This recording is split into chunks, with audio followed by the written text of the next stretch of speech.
Father, thank you for this time as we gather together to learn more about you, about your wonderful creation, your power, your majesty, that is so evident around us. And you even use creation to show the unbelievers of who you are. And so we ask that you would direct in our time tonight and give our speakers clarity and distinction as they talk about these wonderful things. So we pray to see you in the name of the Lord Jesus. Amen. Thank you, Ron. Ron and my wife over here were in school together at Turner High School, so they tell stories on each other. So there you go. So Ron was an athlete and Diana was a student. Oh, sorry. Some people ask us, I always get the question all the time, why do you call this the Joshua Project? Joshua's not in Genesis, right? Joshua didn't come along until Exodus. Well, if you remember, when they came out of Egypt, God said to Moses, Moses, I want you to take this guy, Joshua, and I want you to train him up, because he's going to be the one that's going to lead the people in. So you get with it and give him some leadership skills, help him with that. So what we're about here is training and teaching, hopefully younger people, of which not many, you all, we'll call you younger people, you know, anything under 40 is young to all, some of us. And so that's what we're about, because some of us more experienced people are not going to be around. And we're leaving this to you unless Jesus comes back tomorrow, which now maybe we're getting closer, looks like, doesn't it? So every day, you know, you keep going, well, maybe tomorrow. So we'll see. Another thing, that kind of explains that. I also wanted you to know that when we show the slides, you'll notice that we actually are reading the scriptures to you. We didn't used to do that. In fact, we didn't even put the verses up on the slides. But we came to the conclusion that the Bible says that the word will not return void. And so that's why we do that now, because if you hear the word and see it, we think that it's going to have an impact on your life, rather than just talk about it and assume that you know. So that's why we take the time now to do that. So tonight, we're spending more time than we used to on the creation because it's such an awesome topic. And up here, last week we covered days 1 through 4. So we found out on day 1 we ended up getting water and light. On day 2 we ended up with an atmosphere here. And then we also touched base a little bit in here that isn't it amazing that the sun is here giving us all this negative radiation, and we're in this little spot right here called Earth, and God just for some reason built this magnetic field around the Earth so that when all of these rays come in, they come around and they're deflected so we don't end up with as much radiation, because that's the stuff that kills us ultimately. It destroys our DNA and our cells and everything. So we talked a little bit about that. And then we got into the ecosystem, and Dave then talked about over here the cosmos on day 4. And we were just talking earlier here, 10 trillion galaxies right now that the scientists can see with the new telescopes that we have. And there's no end to it. There's stuff out there beyond that. 10 trillion galaxies right now, according to the natural scientists. And each galaxy has 100,000 stars in it on average. Our galaxy, the Milky Way, has 200 billion. And I say, okay, it's billion stars, 100 billion on average. And that's like 10 with 24 zeros stars in the universe right now that we can see. Now, remember also David said, God gave them each, he knows each of them individually, and he gave them each a name. Now, we begin to think about who is this person that's doing this, and what kind of power must they have to put all of this in place. And these 4 days are now making it possible for the sea creatures and the air creatures that we're going to talk about tonight, and the animals to be able to survive on this planet. Because without all of those things that we have previously, we're not able to do that. Tonight, doing sea and air and animals, air creatures and animals, going to be Dr. Ward Brown, who's our veterinary person, so who would know better to handle that than Ward. And then after that, we'll take a break, about 6:45 or 7, and then the dinosaur guy will set up out back, and we'll bring his tables in. We'll be ready to roll then with the dinosaur guy. Finish off the animals. So are you ready, Ward? Say hi to Ward. Hi, Ward. All right, well, you go. Good, you're alive. It's great. Hello, everybody. Okay, I have a voice. Okay. Everyone hear me okay? Yes. Oh, excellent, excellent. Oh, it's lots of little short videos tonight. Several videos, and informative, entertaining videos to demonstrate to us the wonder of this creation which we have the privilege of being able to live amongst, to live in, and to enjoy. So, as Steve said, a phrase in his introduction is that it makes you wonder about the person or the creator that, so amazing to be able to create and design this universe and this creation which we enjoy. So, to lead into that, you had the assignment to read chapter 8 and chapter 20. And I won't put you on the spot or anything to that effect, but I hope you had a chance to read those. Wonderful chapters in this book. This whole Answers book is wonderful. And there's 4 more books too, for those who want to go further, which Answers in Genesis have established answers written out to questions regarding the creation. So in chapter 2 is chapter 8, essentially the chapter is about, could God really have created everything in 6 days? And that can be a stumbling block for the skeptics, also for believers, which are trying to wrestle with evolution versus creationism. That was creationism according to the Bible, the way that we read it, we interpret it. I think most everyone does with a plain and simple reading, is that there's 6 ordinary days of creation. So that's the big point from that particular chapter which I received. But there's a lot of other additional great information in that chapter too, particularly talking about the word day, and does a day mean a period of time? Can it mean an extended period of time? Does it mean a ordinary day and night, light and night cycle, which is about 24 hours for us now?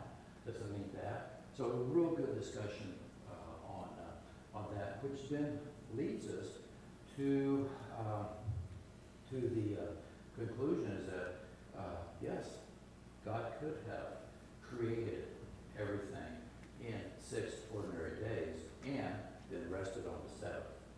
So an interesting thing here too, it'll get pointed out as well, but the establishment of our calendar, the things in which we organize our week by and live by, is that we have a day, which the day comes from one rotation of the Earth on its axis, one light and night period. So we have that. We have a week in which it doesn't have a natural type of a source for that, but we'll come back to it. Reason for a week. How can we have a 7-day week versus a 14-day week or a 10-day week? I'll come back to that, but you already know the answer to that. But the month comes from the one trip of the moon, completely around the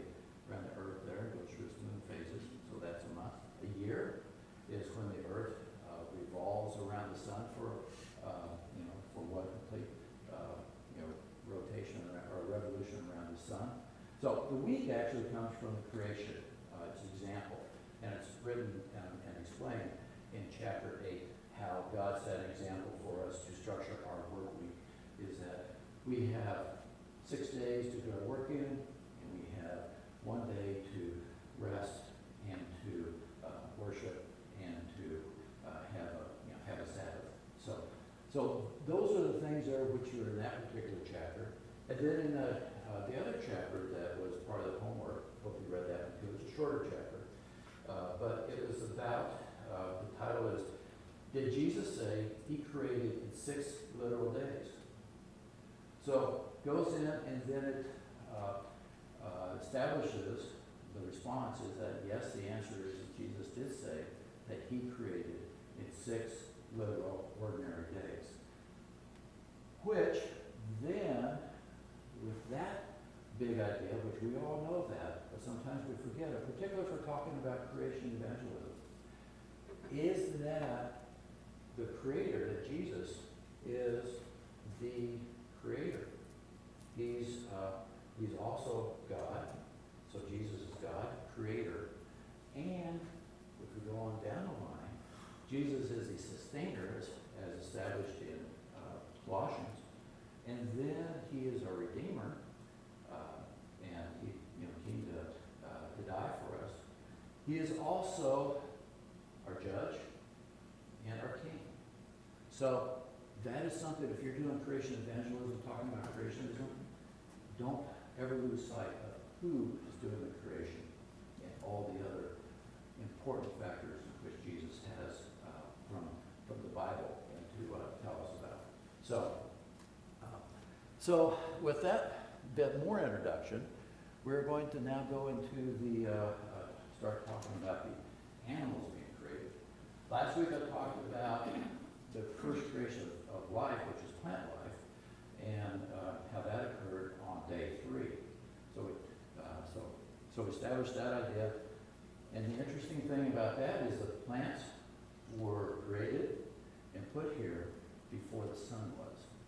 So, and the sun, plants definitely depend upon the sun for photosynthesis and to do everything which they do to make energy and to create energy for us, for animals, and for the rest of the ecosystem of which we're living amongst. So that is where we now have on day 5. Let's read about what it says from our scriptures. It says here is that, "Then God said, let the waters abound with an abundance of living creatures, and let birds fly above the earth across the face of the firmament of the heavens. So God created great sea creatures and every living thing that moves, with which the waters abounded, according to their kind, and every winged bird according to its kind. And God saw that was good." Some of the translations are not going to say birds per se, they're going to say winged creatures, flighted creatures. So sometimes yours, we have the skeptics will always bring up the first thing they'll bring up, well, what about bats? They're winged creatures, but they're mammals. So if they go with the animals or they go with the egg-laying creatures.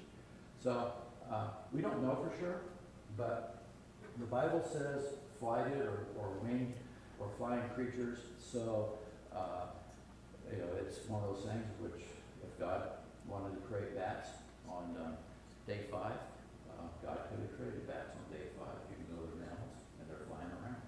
So that's one of the things or questions which will come up with this as well. "And God blessed them, saying, Be fruitful and multiply, and fill the waters and the seas, and let birds multiply in the earth. So the evening and the morning, the 5th day." And that is, and that in this reference here, in these verses, another word which comes up is kind again.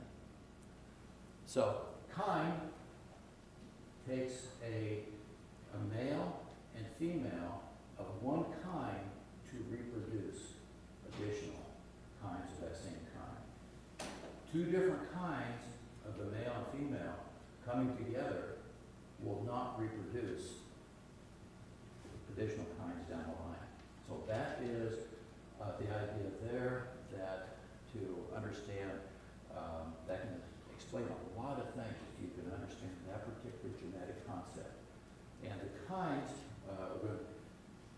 well, for example, all of the types of cats that we see, everything from your house cats clear on up to lions and tigers, and all the cats in between, those would have all come from two of a kind of felidae on the ark. All those that we see nowadays would have come from two of a kind that's on the ark. So that's an important concept to keep in mind. Explains a lot about the ark and how you can be able to get the number of animals in the ark, which we need to be able to populate the earth that we see it nowadays with the animals. That, and we'll talk more about that later on. So, on the sea creatures, this is going to include, in here, we don't see it here in Kansas. We don't have the experience of going out to the shore and putting on our snorkel and swimming around, looking down, seeing all the different types of coral that's growing, or the types of fish that are swimming, or the types of other animals that we might see underneath the waters there. But that water and sea creatures is going to be very widely populated, a tremendous amount of different variation of creatures in there. Everything from plankton to whales. Plankton would be very small organisms that are going to be floating around in the water. And then also you're going to have things that do not have any skeleton, any bones at all in them, such as jellyfish. You might have others in which you're just going to have one bone, say for example an octopus. They're going to have a beak, a bony beak, to be able to break into the their favorite food, which is a crab. They like crabs, like to tear into them and eat them. But they're, besides that one beak, they're soft, entirely otherwise. Then you get on to the exoskeleton creatures, such as a lobster, crab, and then you have quite a variety of them. With the other, we get into the vertebrates, which would be the fish, all the different types of fish there as well, and all the way up to whales. So, tremendous amount of biomass underneath the water that we do not witness and see every single day. So the estimates vary. The amount of biomass which is on the earth that's in the water is probably about 30%, versus about 70% is on the land. The biomass there is going to be the creatures, the land animals, and everything that's living on the land. That biomass in that respect. So just to give you an idea, we don't want to forget about those creatures that live in the sea. So we do have some video here to give us a little bit more of a visual perspective of the amazing creation in which God has made for us, and also to make us think too about that. You might tell them about the Chinese symbols at the bottom of the videos that they're going to see and why. There's, for those of you that know Chinese and can read the Chinese characters, it'll be on the video here for you. But the real reason is that there was a Chinese church in Wichita in which we did a Joshua Project presentation for a weekend. And they have some of the individuals there, just amazing how well they could manipulate and go from multiple languages. But they did the translation of the video speaking on so some of the non-English speaking folks could follow with the characters. So that's why it's on there. And we have haven't removed it. Let's see a reason to remove it at this point in time. So, was there anything else need to say about that, Steve? Just so they get an idea of what the Chinese people were looking at. Yeah. What was on the video, what they were saying on the video in English is underneath there. Right. So, okay. The hand of the Lord has done this. So, watch, see what the Lord has done.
The first time I saw that, I smashed that replay button about 5 times. So it's a great video. It shows us the wonder of our creation that we live amongst, and our Creator God designed intentionally all these different types of creatures which we see that are exhibited there on this particular video. So we'll look at some other videos as well that will study the unique characteristics.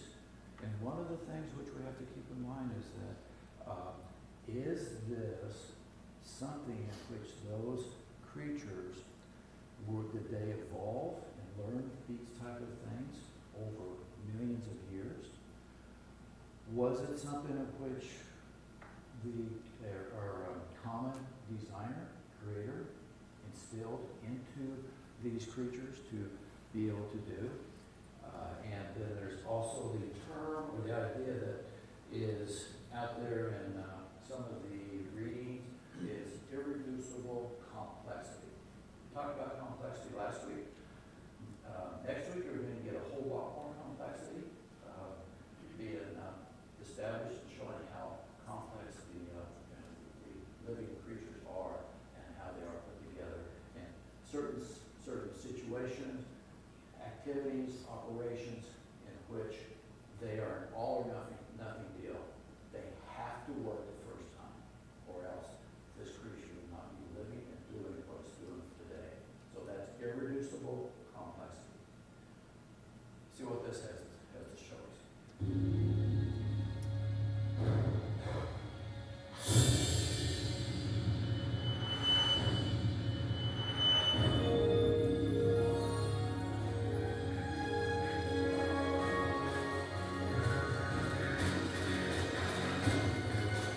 When it's time to eat, it's always a good idea to have the right utensils.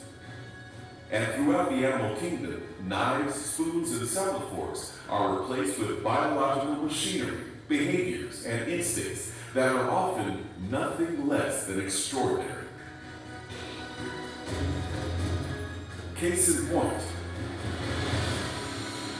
the archerfish.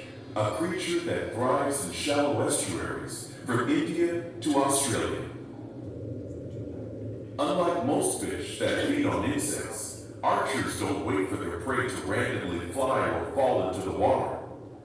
Instead, when these guys are hungry, they become extremely proactive. The fish are known for their uncanny marksmanship, and they seldom miss targets perched as high as 6 feet above the waterline.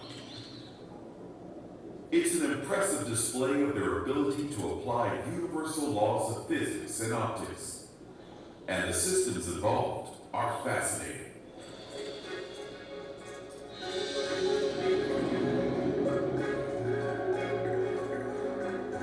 Capturing a meal is a multi-step process that begins when the fish attempts to locate its target. Unlike most species, the archer's two massive eyes are positioned to provide binocular vision and enhance focus and depth perception. When it spots an insect, it must make several rapid calculations.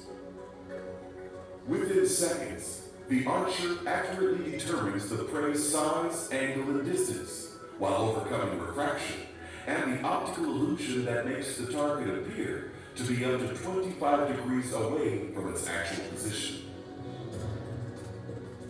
After locking in on the cricket, the fish makes final preparations for an attack.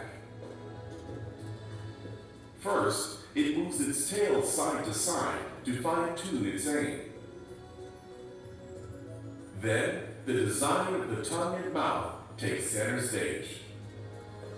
Keep an eye on that narrow groove that lines its upper palate and the open space directly below it. The tongue's thick midsection is shaped to fit tightly into this opening. And this precise alignment forms a thin tube that will work like a gun barrel to direct the archer's potent sprays. The force of the water that's pushed through this narrow channel can be adjusted for the exact distance and size of a targeted insect. Simultaneously, the fish builds up internal pressure by snapping its gills shut tightly.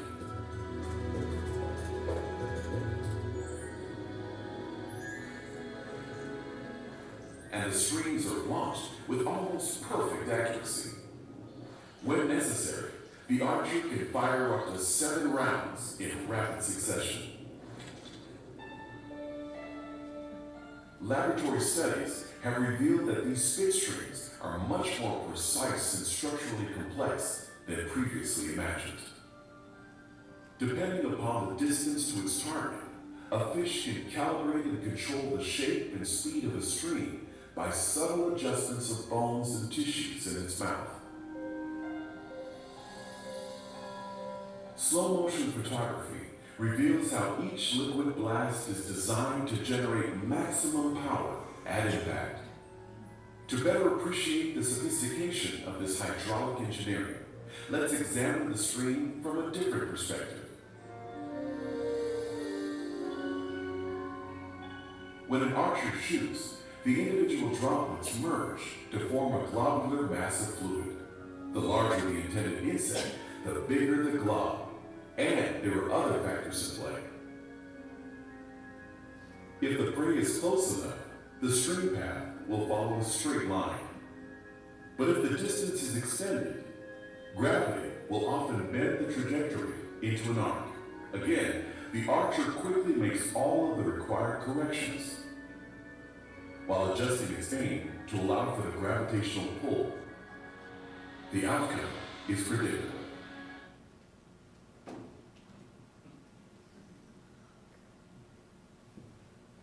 Isn't that cool?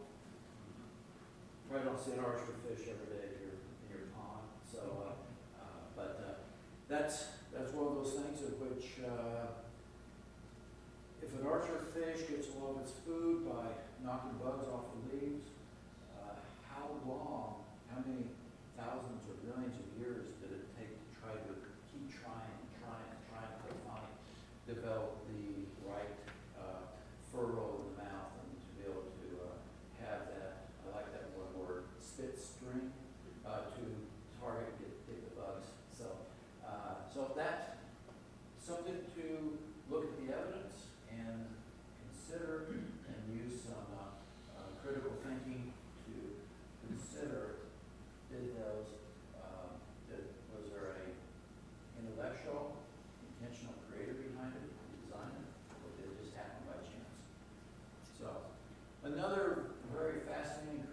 probably most of you have witnessed or seen on TV, but the nature channels love to go to talk about the sea turtle. And there are some very, very interesting things about the sea turtle. So we have a video here about their life cycle, their ability to migrate, and come back to a location where they've been, haven't been for maybe a couple decades. So let's sit back and watch that.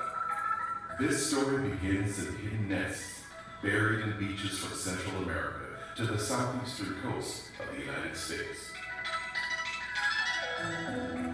After incubating in the warm sand for about 6 weeks, a new generation of determined little reptiles battled their way into the world.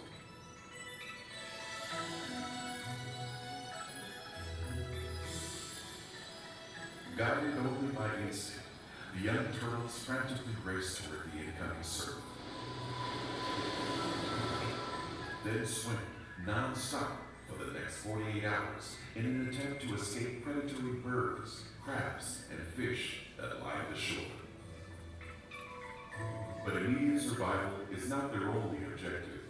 During these first 2 days, they will undergo critical preparations necessary for life in a vast and unfamiliar liquid universe. Navigating the open ocean is not easy at all. So, from the moment a turtle hatches, there are elements imprinted in that turtle's head that tell it not only about things that it needs to learn, but places that it needs to go automatically. It's there. It's in the system. Sea turtles migrate through the Atlantic, Pacific, and Indian Oceans, usually alone and without the benefit of significant visual landmarks. To navigate, they rely on a biological system calibrated to work in concert with an invisible shield that surrounds the Earth.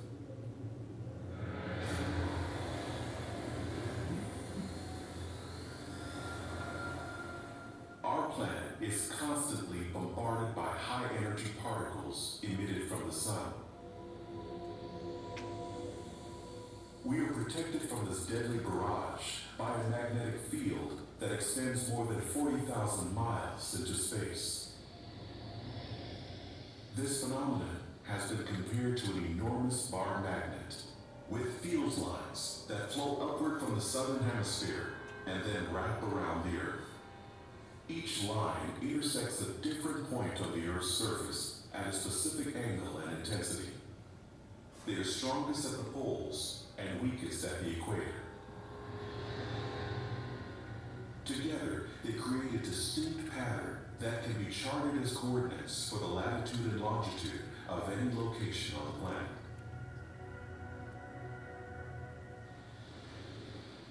From the moment they hatch, we think that they may be printing on magnetic fields. They're able to detect both intensity as well as the angle of inclination for the potential to imprint on that particular nesting beach and a very specific latitude and longitude.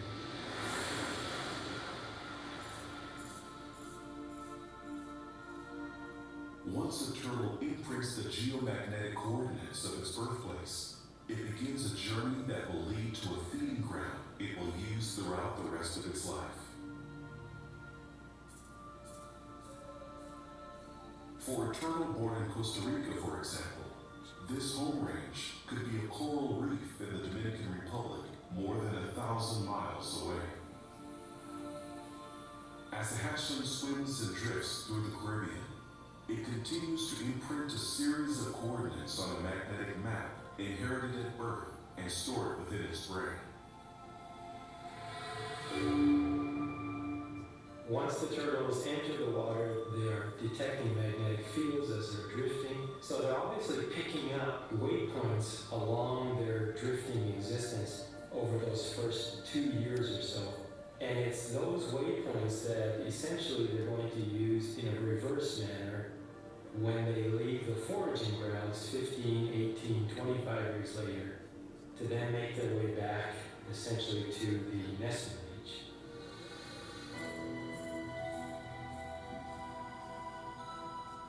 The young turtle's development from hatchling into juvenile includes an increasing reliance on an array of internal compasses embedded in its head. Microscopic cells enriched with crystals of magnetite react to the Earth's magnetic field by aligning north. It's a little tiny magnet, and typically what magnetite will do is it will align like the needle of a compass.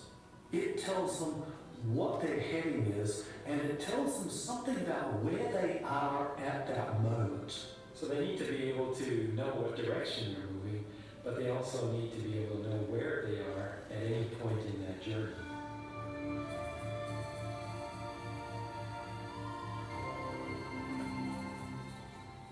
After a turtle reaches the feeding grounds, it will often stay for a decade or more while growing to maturity. Depending upon its species, an adult can weigh from 80 pounds to nearly a ton. And when it is ready to reproduce, the turtle sets its course for the beach where it was born. Throughout this return trip, it will again rely upon its internal compass and map.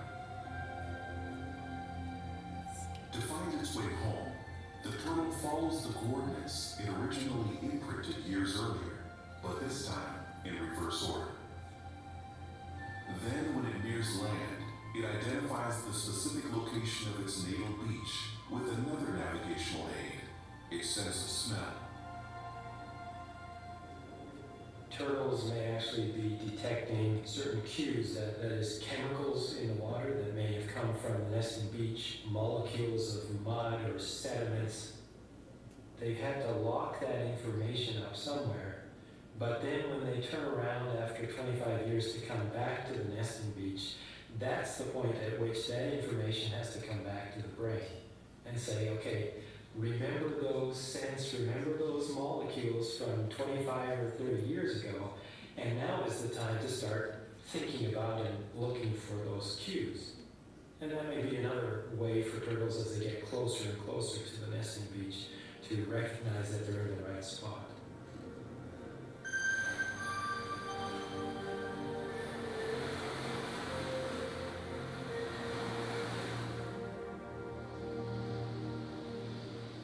Every year, this scene plays out on tropical beaches throughout the world. Now fully grown, the adult females crawl out of the ocean toward the exact location where they once emerged as hatchlings. They will dig nests and each lay hundreds of eggs, then re-enter the sea to follow an imprinted map back to their feeding grounds on a migration cycle they will repeat dozens of times during the next half-century.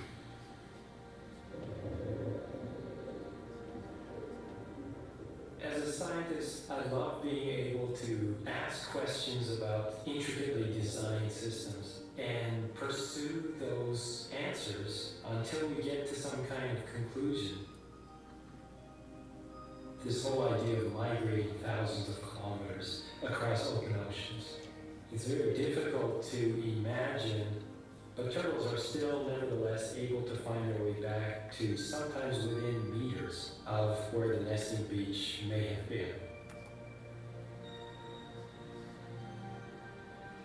When we pause to consider the biological design of a sea turtle or any other living organism, the detail and precision so evident in nature can inspire us intellectually and spiritually.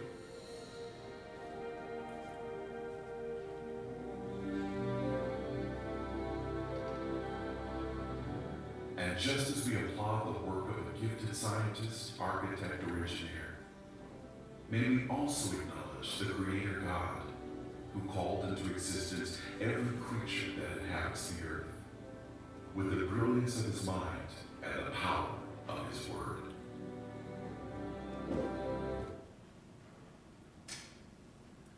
The Chinese word for sea turtle, I'm not going to attempt to say it at all, but basically they use that same word for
will show us some about special things from bird design. The thing that, I don't know if this video says for sure or not, but the migration aspects, the migration, the birds use, they may use the very same type of not the very same type, but they may use the electromagnetic fields for their navigation from north to south and back north again, as what we're talking about that the sea turtle is using the magnet in their head to help them navigate these electromagnetic fields that go around Earth. So let's watch this video about the birds and their designs. The appearance of design in nature is unmistakable, and opportunities to test its validity are woven throughout the network of biological systems that make avian flight possible. A prime example is a feather.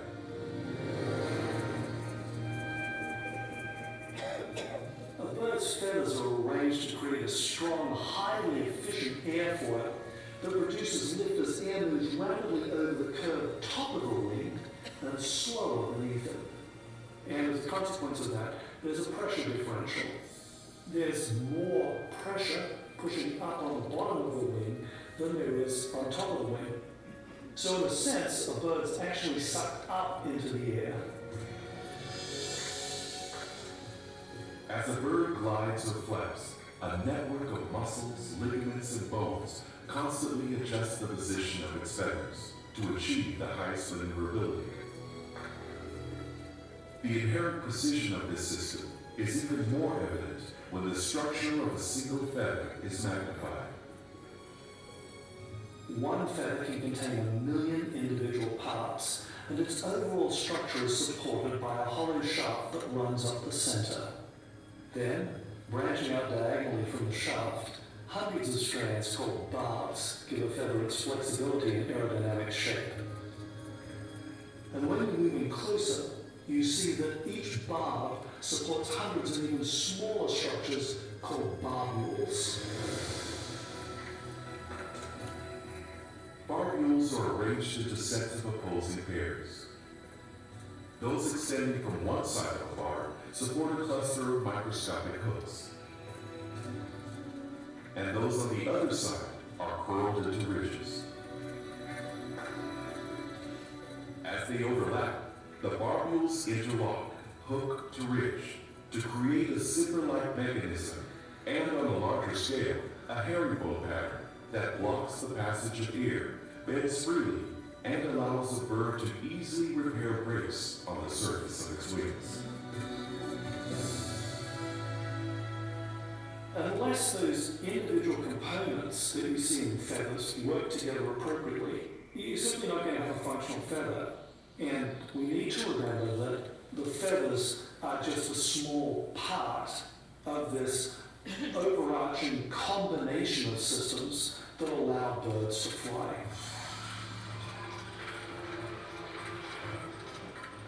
The physical demands on a flying bird are severe, and dozens of biological systems are designed to meet every challenge.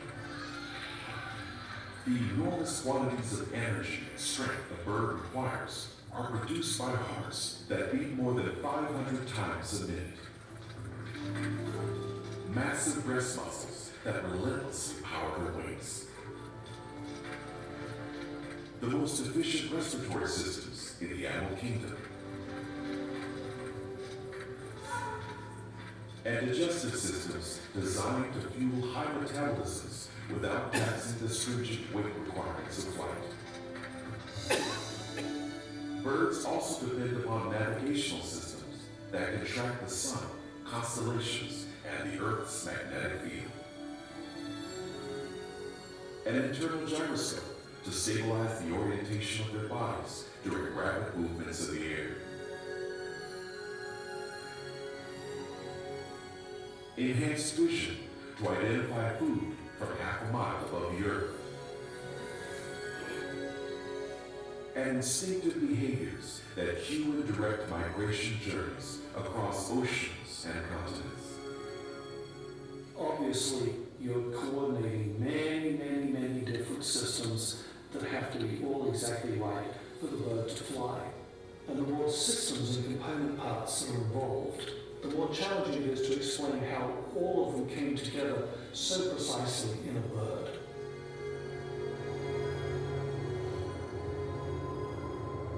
In human aviation, the design and integration of complex operational systems are hallmarks of foresight, purpose, and plan. But in a bird, could a purely materialistic process like natural selection account for the even higher levels of engineering required for flight? No, and here's the problem. Natural selection is blind and unguided. It has no sense of direction, no sense of teleology is the big word that philosophers use.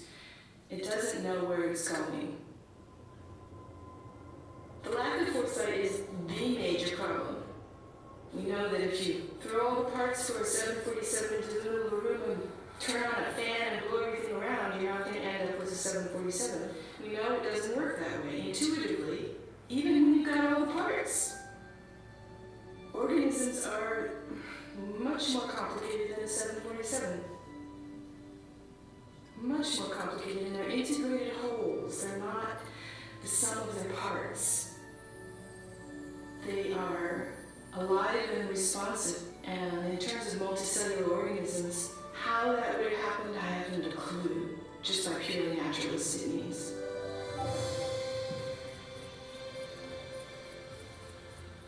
Here's the bottom line. You look at the anatomy of a bird, its behavior, its metabolism, the structure of its feathers, the structure of its muscles, and so forth. These are multiple independent points in a complex space, out of which flight emerges. And I think from a biological standpoint, to fly at all requires a cause that's able to visualize a distant functional endpoint and bring together everything necessary to achieve that endpoint. Uniquely and universally in our experience, only intelligence is capable of that kind of causal process. An engineered system is the product of a mind that anticipated a problem and figured out a multi-step way of addressing that problem. In birds, you see exactly that kind of process. I believe that intelligent design is the best explanation for alien flight because it's the best explanation for every other kind of flight that we see. So why would I suddenly change the rules when I go from a 747 to a pigeon?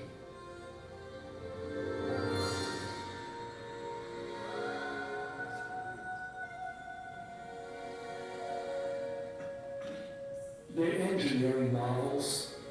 They're works of art. We know where engineered things come from. We know where works of art come from. So why would we attribute a bird to anything other than intelligence or mind?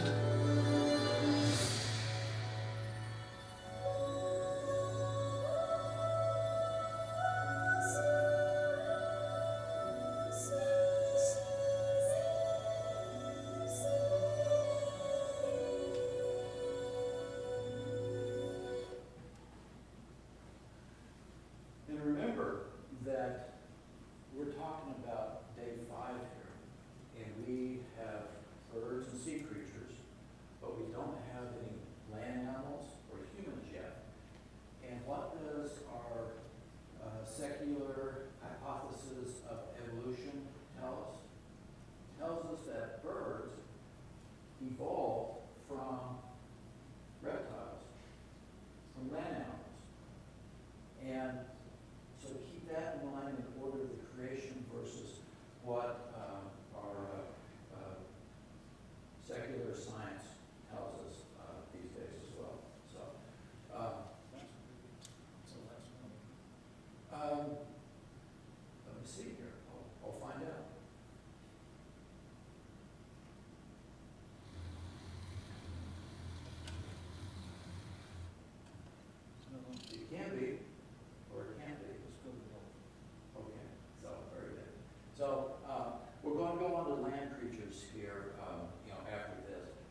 land animals, day 6, and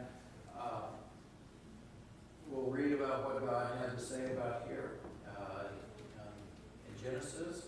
Then God said, "Let the earth bring forth the living creatures according to its kind, cattle and creeping thing and beast of the earth, each according to its kind." And it was so. And God made the beast of the earth according to its kind, cattle according to its kind, and everything that creeps on the earth according to its kind. And God saw that it was good.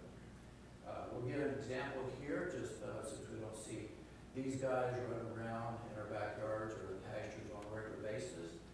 Zebras, and to talk about their design that God provided for them. There's some things about them that, this is a slide that Dan Aldridge developed.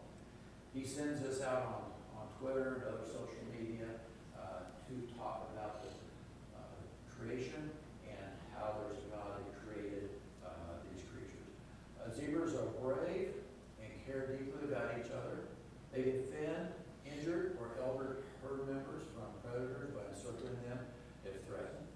Sophisticated communication includes vocals, sniffing, ear and tail positions, ability to turn ears in any direction to share moods. They can be such as, for example, if they're pulled back, that means they're angry. If the ears are standing up, and then that's when they're calm and friendly, the ears be standing up. So those of you who know horses, if you've been around a horse, if you know them, and the ears are laying back, you probably better be careful. Go back here just a little bit more. The rare combinations of 40-mile-an-hour speed, zigzag maneuvering, they have excellent stamina for miles, allows them to evade predators. So most of the predators are fast sprinters for a short distance, but the zebras can keep running and running and running, and the predators get exhausted and leave them alone. Individual stripe patterns, unique to each zebra, enable families to single out each other, even in herds of thousands. They're like a fingerprint, they say. Each one has its own unique striking. So, of course, land animals, we have special design in them, and let's talk about an example of that with our friendly elephant and how amazing it is with its unique trunk and its unique features. This is a remarkably versatile biological machine designed to do almost everything but fly.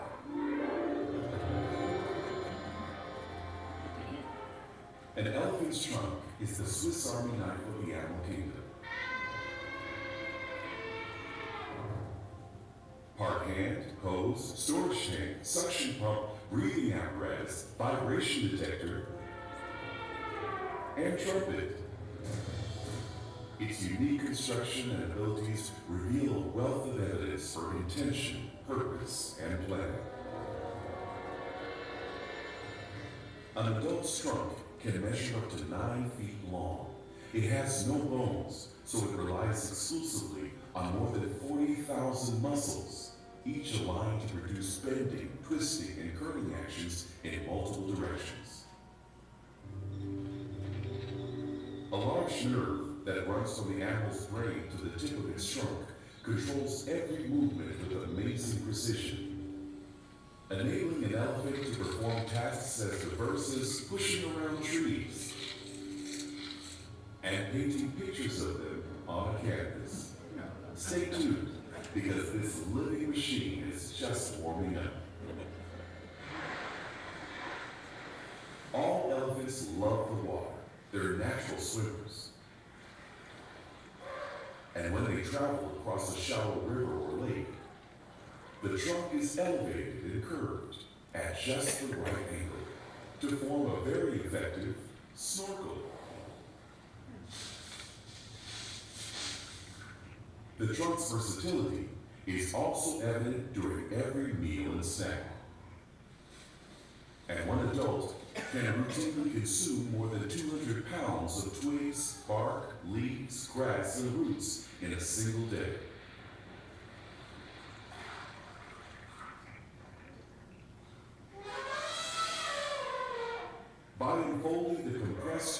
muscles in its skin, a trunk can be stretched an additional 25% beyond its resting length to reach branches up to 20 feet above the ground. Or 20 inches, if you're still ordering from the kids' menu. Then, when lunch is done, the herd heads to the watering hole. Adults drink as much as 50 gallons a day, and by coiling their trunks and closing their nostrils, they can store large quantities of fluid for both immediate and future use. The trunk is now considered to be the world's most effective olfactory organ. It's a terrific sniffer, equipped with the largest number of odor receptor genes ever documented in any animal. When positioned like a periscope, this nose is at least twice as sensitive as a bloodhound's. And its length and flexibility help it detect the scent and location of predators, food, and sources of water as far as 12 miles away. Trunks are also essential for social interactions, including greetings and hugs. Adults extend a warm welcome with a gentle caress, while mothers use their trunks to comfort their offspring by stroking their calf's neck, belly, and shoulders.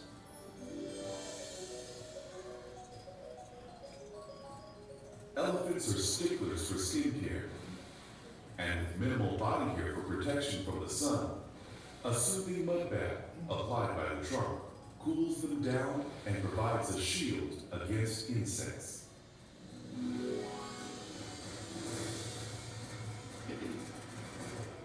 And during a hot day on the savannah, a freshwater shower from a portable and highly adjustable nozzle also works wonders. This African elephant's 300-pound trunk can also be an instrument of brute power and strength. And when this unstoppable force meets an immovable object, well, down goes the object.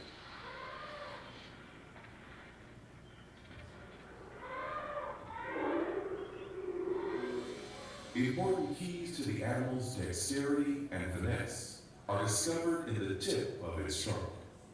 Sometimes described as the elephant's hand, this unique tool is ideal for grabbing fruit, grass, limbs, and occasionally the tail of a friend. Researchers from Georgia Tech have shed new light on the elephant's superb motor skills. When vegetable chunks were laid on a platform, they were quickly inhaled and then carried into its mouth. But with fewer, larger samples, it detected the size difference and carefully organized and collected them individually. In a more demanding test, the animal lifted a single fragile tortilla without breaking it by using both mild suction and its firm but delicate grip.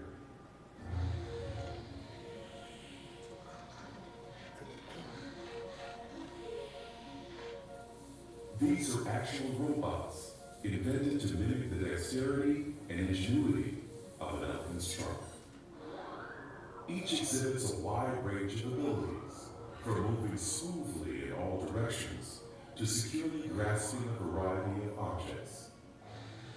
When we watch these bionic arms, there is no doubt about the identity of their designers, for they are clearly the inventions of highly skilled engineers.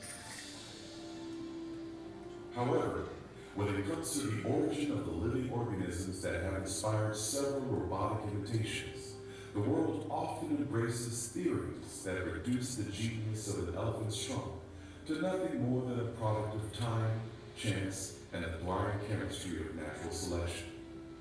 But there's a problem with this logic. You see, no one would seriously consider the possibility that this automated arm built its own components and then self-assembled them perfectly without the aid of foresight or plan. Its construction is just far too sophisticated. Yet this obvious conclusion is frequently ignored when the creation in question is any one of the millions of different animal species that inhabit the earth. Even though the design and abilities of a magnificent system like an elephant's trunk overwhelm anything made by human hands, there is only one reasonable answer for its existence.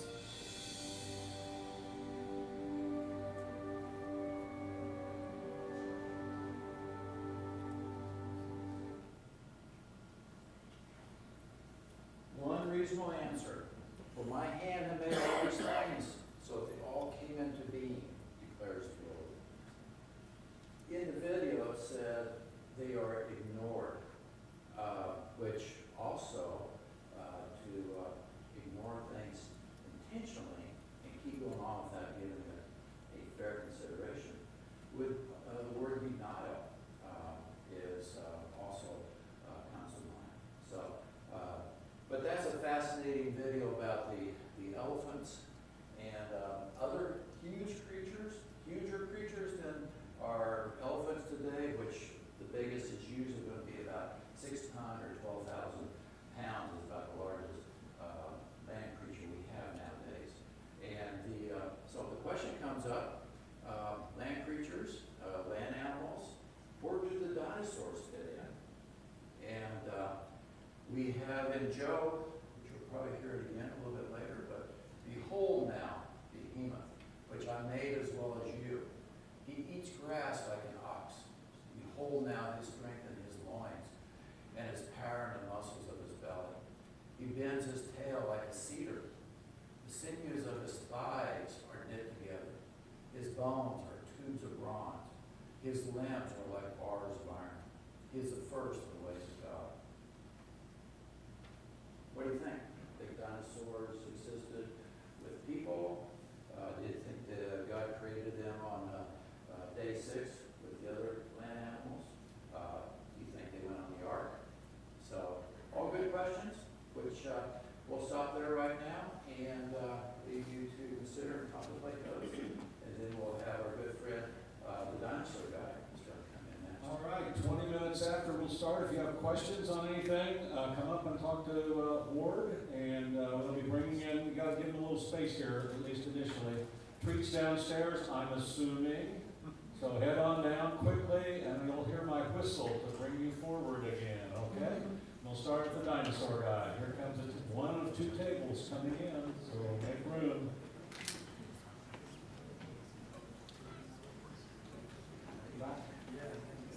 Good evening, how are you?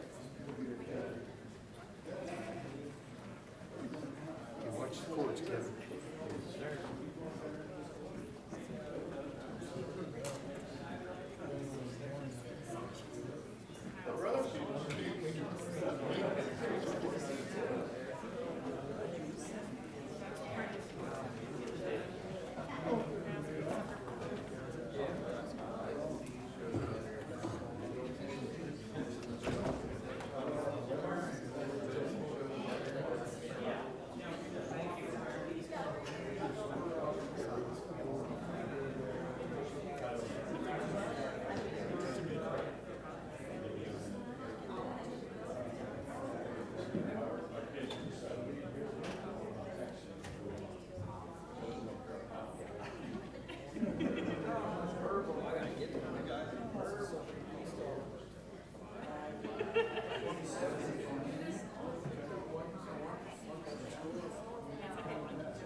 Hi, Brian. How are you? Good to meet you. Wow, you're all spiffed up. You come from church? Well, I said, hey, you're coming to the dance so he came, that's the tie and everything. If you want to take your tie off, you can, but that's up to you. It works really well at the thing. Did you get, they give you a mic? Not yet. They didn't? I didn't ask for one, so. I'll put it there. I beg your pardon, it's And got the clicker here. Wonderful.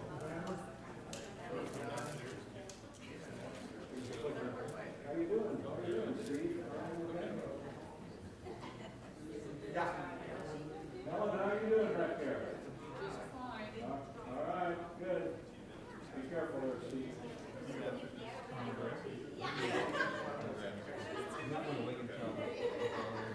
Well, it's something to eat. There's chicks and stuff like that. Going down steps. So what do you want to do?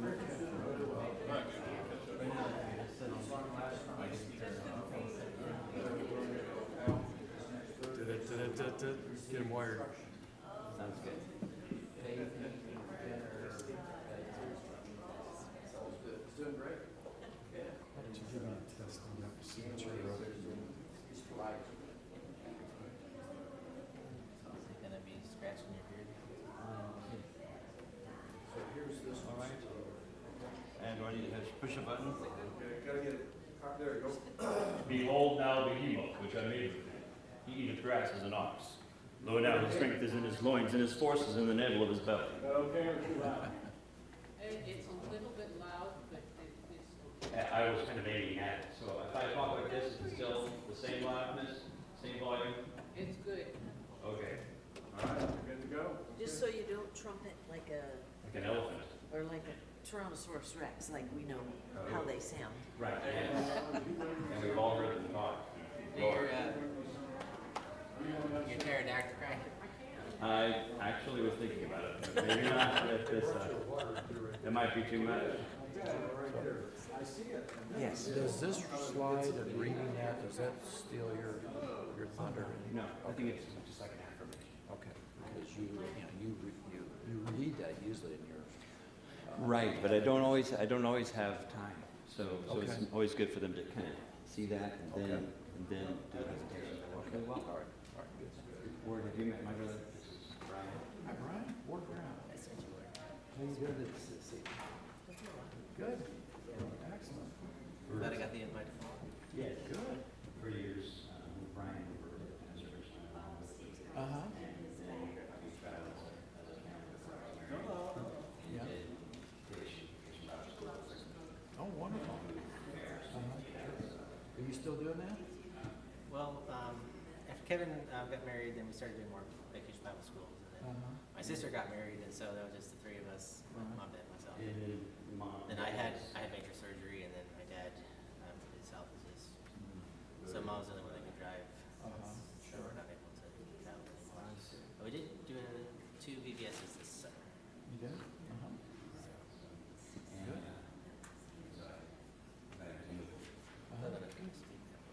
Good. Well, excellent, glad you could be here. So, to keep him, straighten him out. Would you call him out on if he probably has some errors on which we haven't been catching. So, Take your father dad's son. so. Like, that's not what you said that one time. The video's okay? Or You missed the joke. You missed the joke. kind of shows No, complexity, you doesn't it? missed the joke. It's usually, most of the jokes fly over the head. Easier than Most just people, hearing so, the words. not most, Yeah. but a lot of people. And so it's usually not, it's usually, it's the receiver that misses it, not the deliverer. Well, sometimes the deliverer misdelivers. Well, I haven't heard, It can happen, but I'm not saying specifically who, but that is a. I haven't heard that, so. Very good. Do you need water? Do you need water? Little, Okay, I might take one of those just in case. so there's one over there, so. And, I'm sorry I interrupted you. You're gonna say something before I, Brian, I know that, Ward is trained as a veterinarian, so he specializes in animals. And so it's, yeah, I'm retired from practice now. But, so trained, at least, to know about their innards, and that, so physical, physiology, and things like that. So, Okay, so as soon as you brought up dinosaurs, uh-huh. and Job is obviously seeing one. So, and you asked, are they on the ark? Well, before the ark, we had the pressure from the water canopy, so everything was high pressure, that's what Dave Penny said, they Right. needed to live. Afterwards, we didn't have that. Right. So, Yeah, at least, yeah. So that's what we're saying, yeah. Yep. So, right, with that model, of more of a Mhm. canopy model, Mhm. that would be an indication if you have fully grown Right. ginormous dinosaurs. but However, on the ark, those dinosaurs before the flood would have been dinosaurs that could potentially have been living for centuries. Mhm. And as long as you live, you keep growing, if you're a reptile, That's true. according to modern ecology. Mhm. And so, the dinosaurs that went onto the ark would have been young Smaller dinosaurs. ones. So then they would have grown up Mhm. and just would not have lived as long. So that the large pressure may not have been an issue there. Mhm. But that is not. But it does say then that Job lived before the ark. Well, it seems in the book of Job, He that's, describes- it's after the flood. So because he's talking about the rushing water, talking about ice, talking about things that were cool and Okay. the changing There you go. seasons. Yeah, there you And go. so it would be, and he's talking about lands that are post-flood He as seems well. to have so- been a contemporary with Abraham, Mhm. So right later. around the Sorry. same time as him. So. But those are really good questions. Yes. So I do believe dinosaurs lived after the flood. They would have repopulated, but not lived as long. So they wouldn't Mhm. have gotten to be as large. Right. And would be. And they had issues after the flood. There would be certainly issues with that. One issue would be that now people can eat meat. Mhm. And now you have Could have a eaten lot of them all. meat there, okay? Or also people have flocks and herds, Mhm. and if the animals are starting to eat meat too more, then now this is a danger to my flock, so I'm going to teach them to stop. Spoiler alert. That's a spoiler alert. So, it's, Do you go to Dragon Legends? Mhm. I've just a couple. Well, yeah. No, good, good question. Good, So, good hopefully thinking. Those questions to the best of, our knowledge. Dragon Legends are a remnant of people saying that. True. So we'll touch on a couple of those. Yeah, very good. Well, my name's Kevin. Okay, Steve. I'm Brian. I'm Brian? Brian. Okay. Yeah, I've met 3 Steves so far, so. Yeah, it's an easy name to remember now, isn't it? Yes, Steve? We only allow Steve to come here to help us out. So how did you get into work?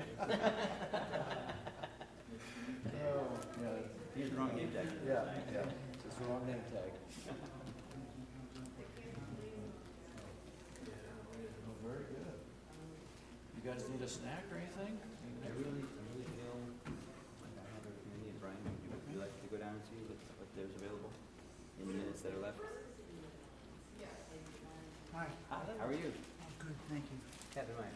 Keith, yes, sir. And I'm Brian Myers. Yes. Nice to meet you.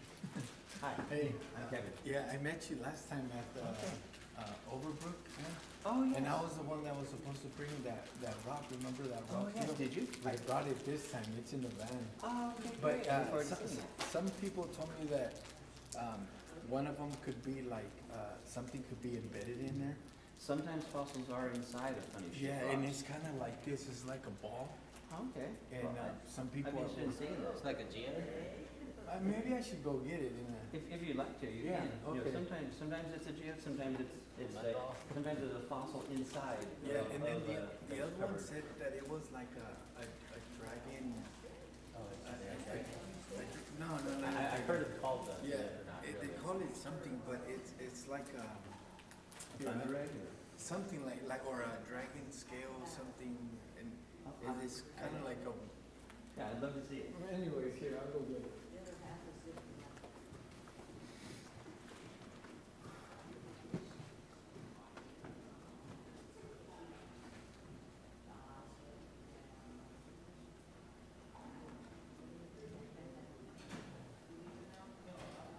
Got different position for my dinosaurs, but Stegosaurus, the Spinosaurus kind of just doesn't stay up as well. Is that one of those remote control ones? Yeah.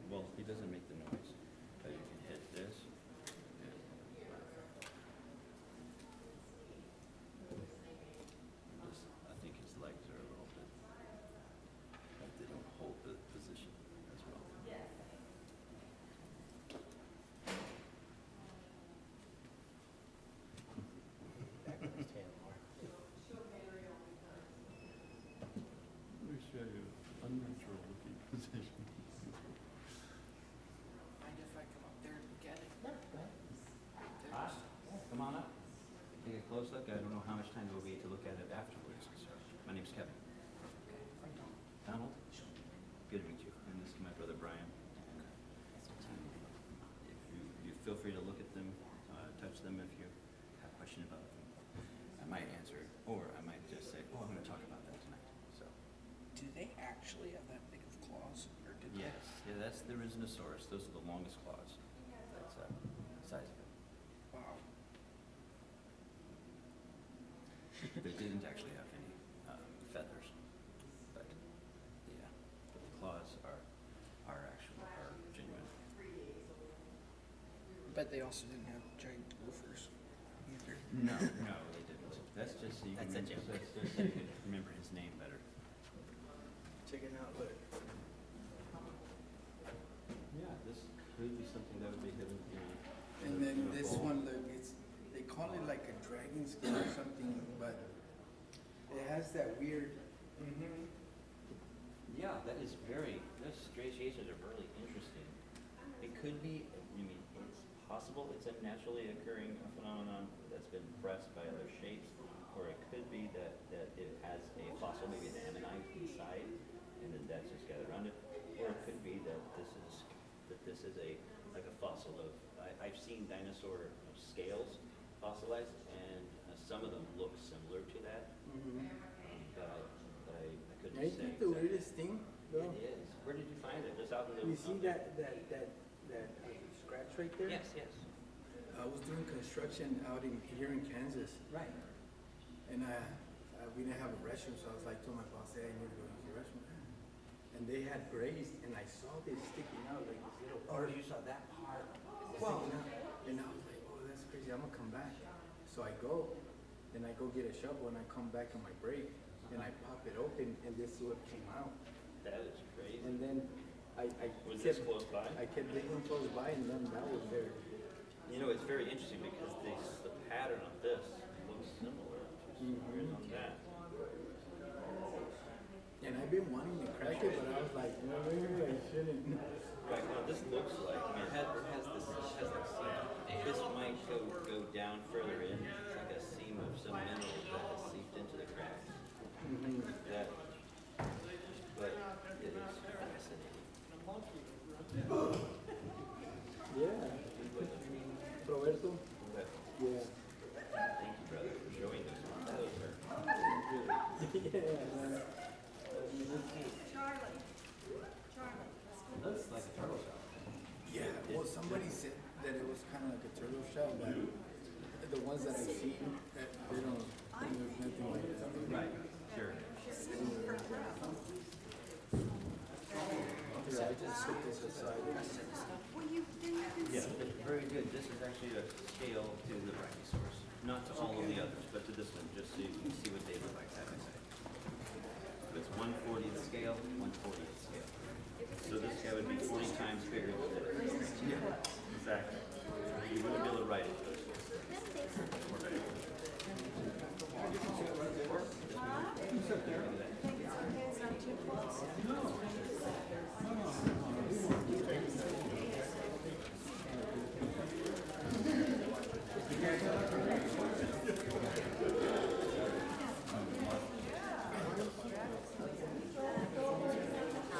I'm gonna do one little thing first.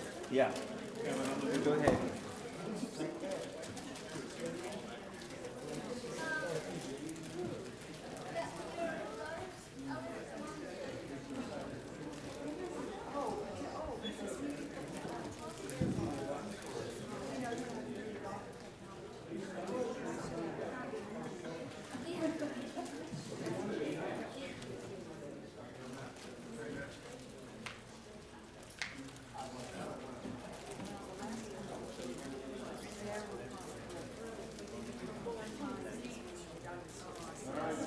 We got data in here, so we're ready to roll. Before we start with the dinosaur guy, you saw those videos, you heard a little information. I'd like you to just kind of visit with somebody near you, maybe husbands, wives, maybe somebody else, because you talk to them all the time. But if not, that's okay. So what, anything in there that kind of you went, wow, I hadn't thought about that, or wow, you know, why did we think that evolved, or whatever. So I'll give you about a minute to talk to somebody next to you. Will you talk to her? No? Oh, okay, well, find somebody over here then. All right, I want to hear some conversation, okay? If somebody behind you there is trying to talk, help them out.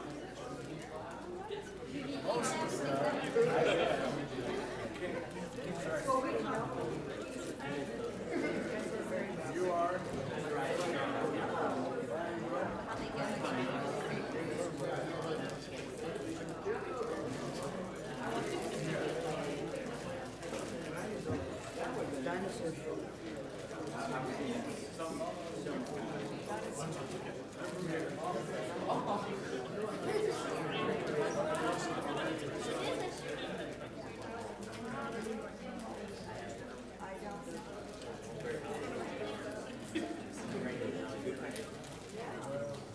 If you listen to me, you find out ways, right? Oh, I see what you're talking about.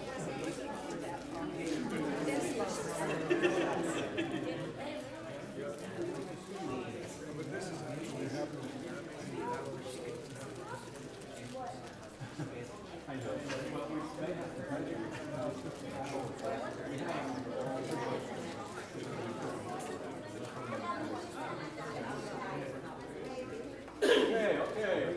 Anybody want to make that's courageous, and don't know each other. Anybody want to make a comment for the group on what you heard, or something your friend had told you, or whatever? Come on. What? Anybody? You have a comment? Kelsey, come on, man. Taylor Swift around?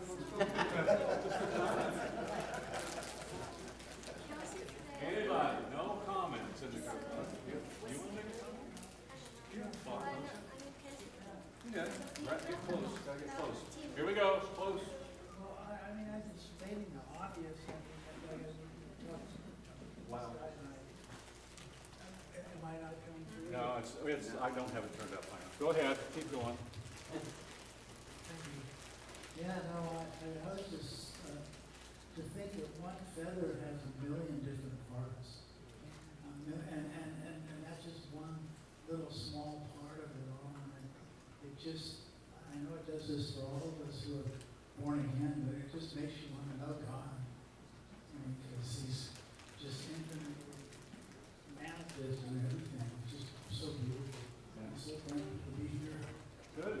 Well, we're thankful you're here. Anybody else? If that amazes you on the feather, then for sure come next week to see what's taking place with DNA and genetic replication. And humans.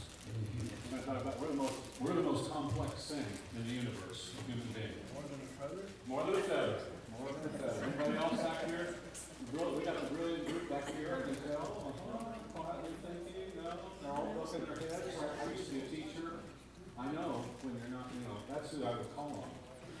When you drop your head, go, hope he doesn't pick on me.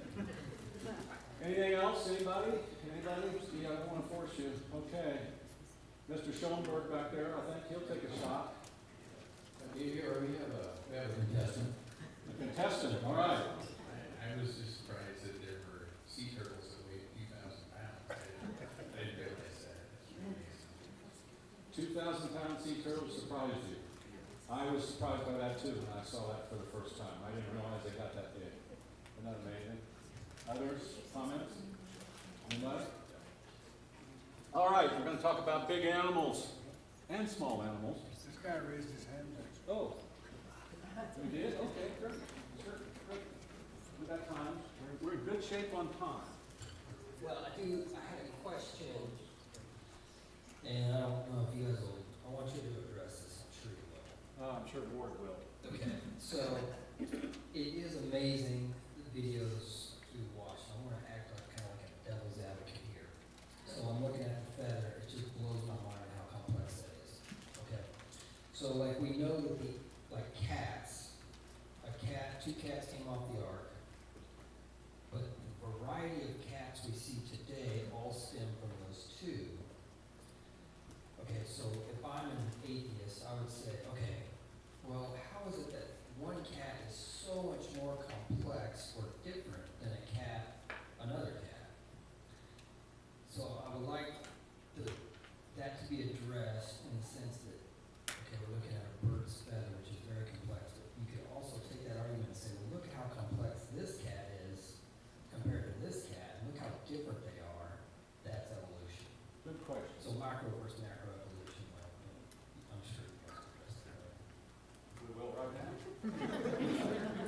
Yeah, I'll address, it'll get addressed, more, down the line here. But my question is, which cat is more complex? That one that's sitting in your lap in the living room, or the one out in the wild that's, that's out in Africa? So, which one do you think is more complex? Well, I don't know, 'cause I didn't even know about the feather until today. I vote for the big one. So, actually, when you're addressing those type of questions, there's assumptions or presuppositions of which go into it. Sometimes you need to make sure that you clarify what you're addressing. And so, the larger cat, the lion, let's just use a lion versus who has a cat, a house cat? Who has a house cat? What kind? What's its name? cat? Yeah, go ahead. Did you? Who has a house Somebody cat? has a cat? An Yeah, alley. an Oh, we got an alley cat. All right. Okay. Home alley cat and a lion. They are the same kind, and so that would relate to probably the family or order of the secular type of biological classifications. Now, two of a kind, a egg and a sperm come together on two of a kind should produce offspring. Now, it doesn't mean that they have to be fertile offspring. They can be infertile offspring, but two of a kind can produce offspring. Now, the reason why you might look at one that has more complex, or one has lost information, and that is another term or idea which has not been addressed yet, but next week information will be addressed. And the cat, the domestic house cat, has probably lost information over the years of its, since it came off the ark, and has gotten smaller and smaller, loss of information, and then it's smaller. Whereas maybe our original type of a more original feline type is going to have more complete information. Now, that is something which happens with genetic mutations. Usually mutations, as an example of mutation, are usually, 99% of the time they say, a result in a loss of information. They are not gaining more information. The individual is not getting more and more complex. They're not getting more information to produce another, potentially lead to produce another kind. And that's the basis of the hypothesis of evolution, is that non-directed mutations, natural selection, leads to the development of more complicated kinds of creatures in the future. Did I answer your question? Yeah. Okay. So, and that, you can see that in dogs. I have a poodle. Most people pick on poodles. I have a standard poodle, but I cannot take my poodle and then mate him with another poodle and get back to a timber wolf. They've lost information, and they cannot be able to do that.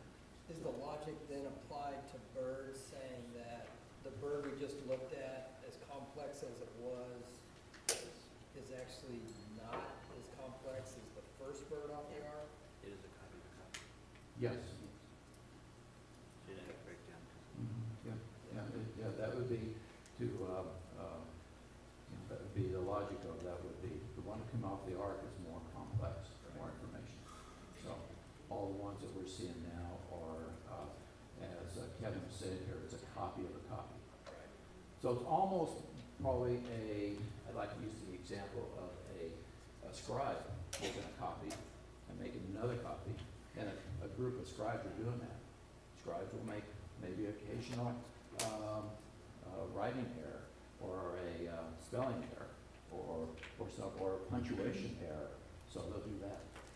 So you get copy, and you can continue on with that, and little errors, little mistakes are not going to make a a big deal, but they can compound for the future. So, As a non-science person, I'll get in trouble by what I say. I think it's fascinating that when God designed, picked the two animals that he put on the boat, the ark, he picked two animals that I think were very rich in their DNA. And in that DNA, they had the capacity to create all those variations. He packed that into the DNA and the information.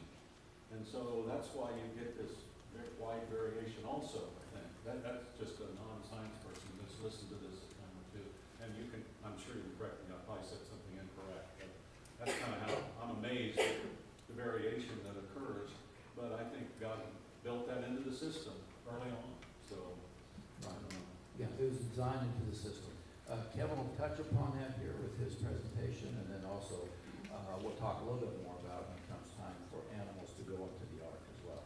So, Okay, Kevin Myers is the dinosaur guy. He comes to every class that we do, and I don't know that he's missed any over the last 8 years. Now you have to listen very carefully, those of you that have heard him in the past, because things come like a machine gun, boom, boom, boom, boom, boom, and he throws things out, and if you're not listening real carefully, you'll miss some of his little jokes and things, okay? And it's okay to laugh, it's okay to laugh and have fun here tonight. And he's going to tell you about dinosaurs, the things he likes and the things that he's sorry about because of dinosaurs and how they've been treated. So, Kevin Myers, a dinosaur guy. Let's have a round of applause for Kevin. Good evening. My name is Kevin Myers, and I'm from Kansas City. And we were talking about dinosaurs through history. This is a couple pictures of me, one with the dinosaur down here. And I have a ministry called Time to Win a Battle Ministries, and travel and speak about dinosaurs or about many other topics of creation, and then also being willing to take the truth to the front lines in our society, speaking the truth in a world that loves lives, whether it's about origins or whether it's about life itself. And so I go and speak up for little children who are being murdered in Kansas City, right at the very gates of death, and I plead for children who are being carried to be slain, and pleading for them and preaching the gospel. And these little children, I tell their parents, are made in the image of God, even as they are. And so creation affects all of every every sector of our life. We want to have our lives grounded and founded on the word of the living God who cannot lie. This is a picture of my family. I have a wife and we have 5 children at home. And my brother Brian is here with me tonight. I'm grateful to have him here. And we're back to dinosaurs in history. I love dinosaurs. This is a mosasaur skull, not as large perhaps as some seen in movies. And I've loved dinosaurs ever since I was that small. And I remember the day that I found out what God said about dinosaurs. And I thought, I want to use dinosaurs to tell people about Jesus. And God gave me the desire of my heart. I served in a place called Dinosaur Adventureland for about 5.5 years. Serving there, I was able to share with people what God has to say about dinosaurs and science and how to come to know the Creator as their Savior. And then began to travel and speak about creation and dinosaurs. The Bible says, "But sanctify the Lord God in your hearts, and be ready always to give an answer to every man that asketh you a reason of the hope that is in you with meekness and fear." Be ready always to give an answer. It's important for you to know God's word so that you can give an answer when people have questions. And one question a lot of people have had a hard time with as Christians is about dinosaurs and man. Where did the dinosaurs come from? How long ago did they live? What did they eat when they first appeared? Did they see people? Did they not? What happened to them? Lots of questions. And I hope that by the time we get done tonight, you'll have some answers to be able to share from the creation worldview. Now, one problem with dinosaurs is that we think of them as prehistoric animals. The word prehistoric means before recorded history. The idea is that millions of years ago, there were people who lived with dinosaurs. And they lived and then they died. Oh. And then people came along. Hello. And started to write down history. So everything before that is prehistory. Before recorded history. However, the word prehistoric is a relatively new word. In the 1890s, it wasn't in the Common School Dictionary. And so this became more and more in use as people were convinced of evolution and old ages of the earth. The fact is, we have history right from the beginning. In the beginning, God created the heaven and the earth. There really never was a prehistory. There were no animals pre-history. They were all made after the beginning. And we don't know everything about the dinosaurs. For instance, we dig them up, we find bones, and they can be very interesting, and we study them, but they're not walking around, so we don't see them using certain things. Like the Stegosaurus has a spine plate. This is one of the smaller ones. The bigger ones are bigger, and we don't know what he did with them. People say, hey, look at these lines. This is very likely. Blood would go up in his veins up into the plates, and if he got cold, he could face it toward the sun, and that surface area would get warmed up. He'd get warmed up. If he got warm enough, he'd now stand like this so that the surface isn't directly in the sun. Got too hot still, go in the shade, cool off. That would be a great design, heating and air conditioning system, but we don't know if that's what he used it for, or that's all we use it for. Some people think, well, he can use them to protect, kind of hard to get a bite on. Or some people think maybe he could flush a lot of blood in there and change the color of the place to scare away enemies or attract a mate. Okay? So there's different ideas. We don't know what all he did with them because we haven't seen him use them. Guess what? We don't know everything about the animals we do see walking around. Some of us just learned some things we didn't know about animals tonight, perhaps. You saw something that, I never knew that. Well, dinosaurs, we don't know everything about them. And there's more than one way to look at dinosaurs. You see, some people look at dinosaurs and go, other people look at dinosaurs and go, more than one way to look at that. Okay? There's actually more than one viewpoint about dinosaurs. And at the end of the Stegosaurus, there happen to be some points. More than one.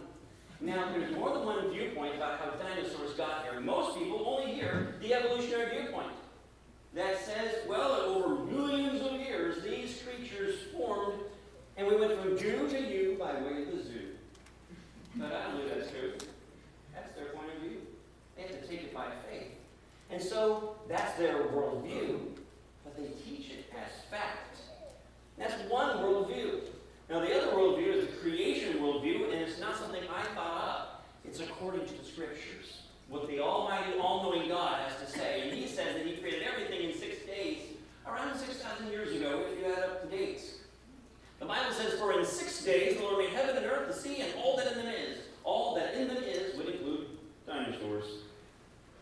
On day 5, God says he made the swimming creatures, like those sea turtles, and the great whales, and Elasmosaurus. Elasmosaurus could have a 20-foot neck, so if he has a small fruit, and it'd be proper. It's an incredible creature. We do not call these dinosaurs. Right? You can call them dinosaurs, but we put them in a different category. People like naming things. It's like we got it from our ancestor Adam, you know? Let's call these marine reptiles. This doesn't mean they're in the Marines. We found no uniforms. We don't know. We just call them marine reptiles. Now on day 5 also, God made flying creatures. The birds and the bats and the pterosaurs. Like Pteranodon, Tisquolus, other creatures like that. The flying reptiles. Pterosaurs, not dinosaurs, pterosaurs. So marine reptiles, pterosaurs. And on day 6, God made the ones on land, and we call those dinosaurs. Okay? So now, that's what God said. What or who else did God make on day 6? Mankind. Adam and Eve. People. So that means, wait a second. Here's Triceratops. Triceratops has 3 horns on the face. The name means 3-horned face. That's helpful to remember, right? 3 horns. Can you imagine 3 horns on your face? Aren't you glad they don't know what they are on us? They look really snazzy on a Triceratops. I think that's really cool. And in fact, I think if the Triceratops could play basketball, he could make lots of 3-pointers. I really like the Stegosaurus. Now, think about this. Now, did the Triceratops fly through the air? No. Did he swim under the ocean? No. Did he walk on land? Okay, God says he made people and land, animals on the same day he made people. Right? Both on the same day. So people say, did dinosaurs live with people? Some things are so simple, we need help to misunderstand them. And so, yeah, there are land animals,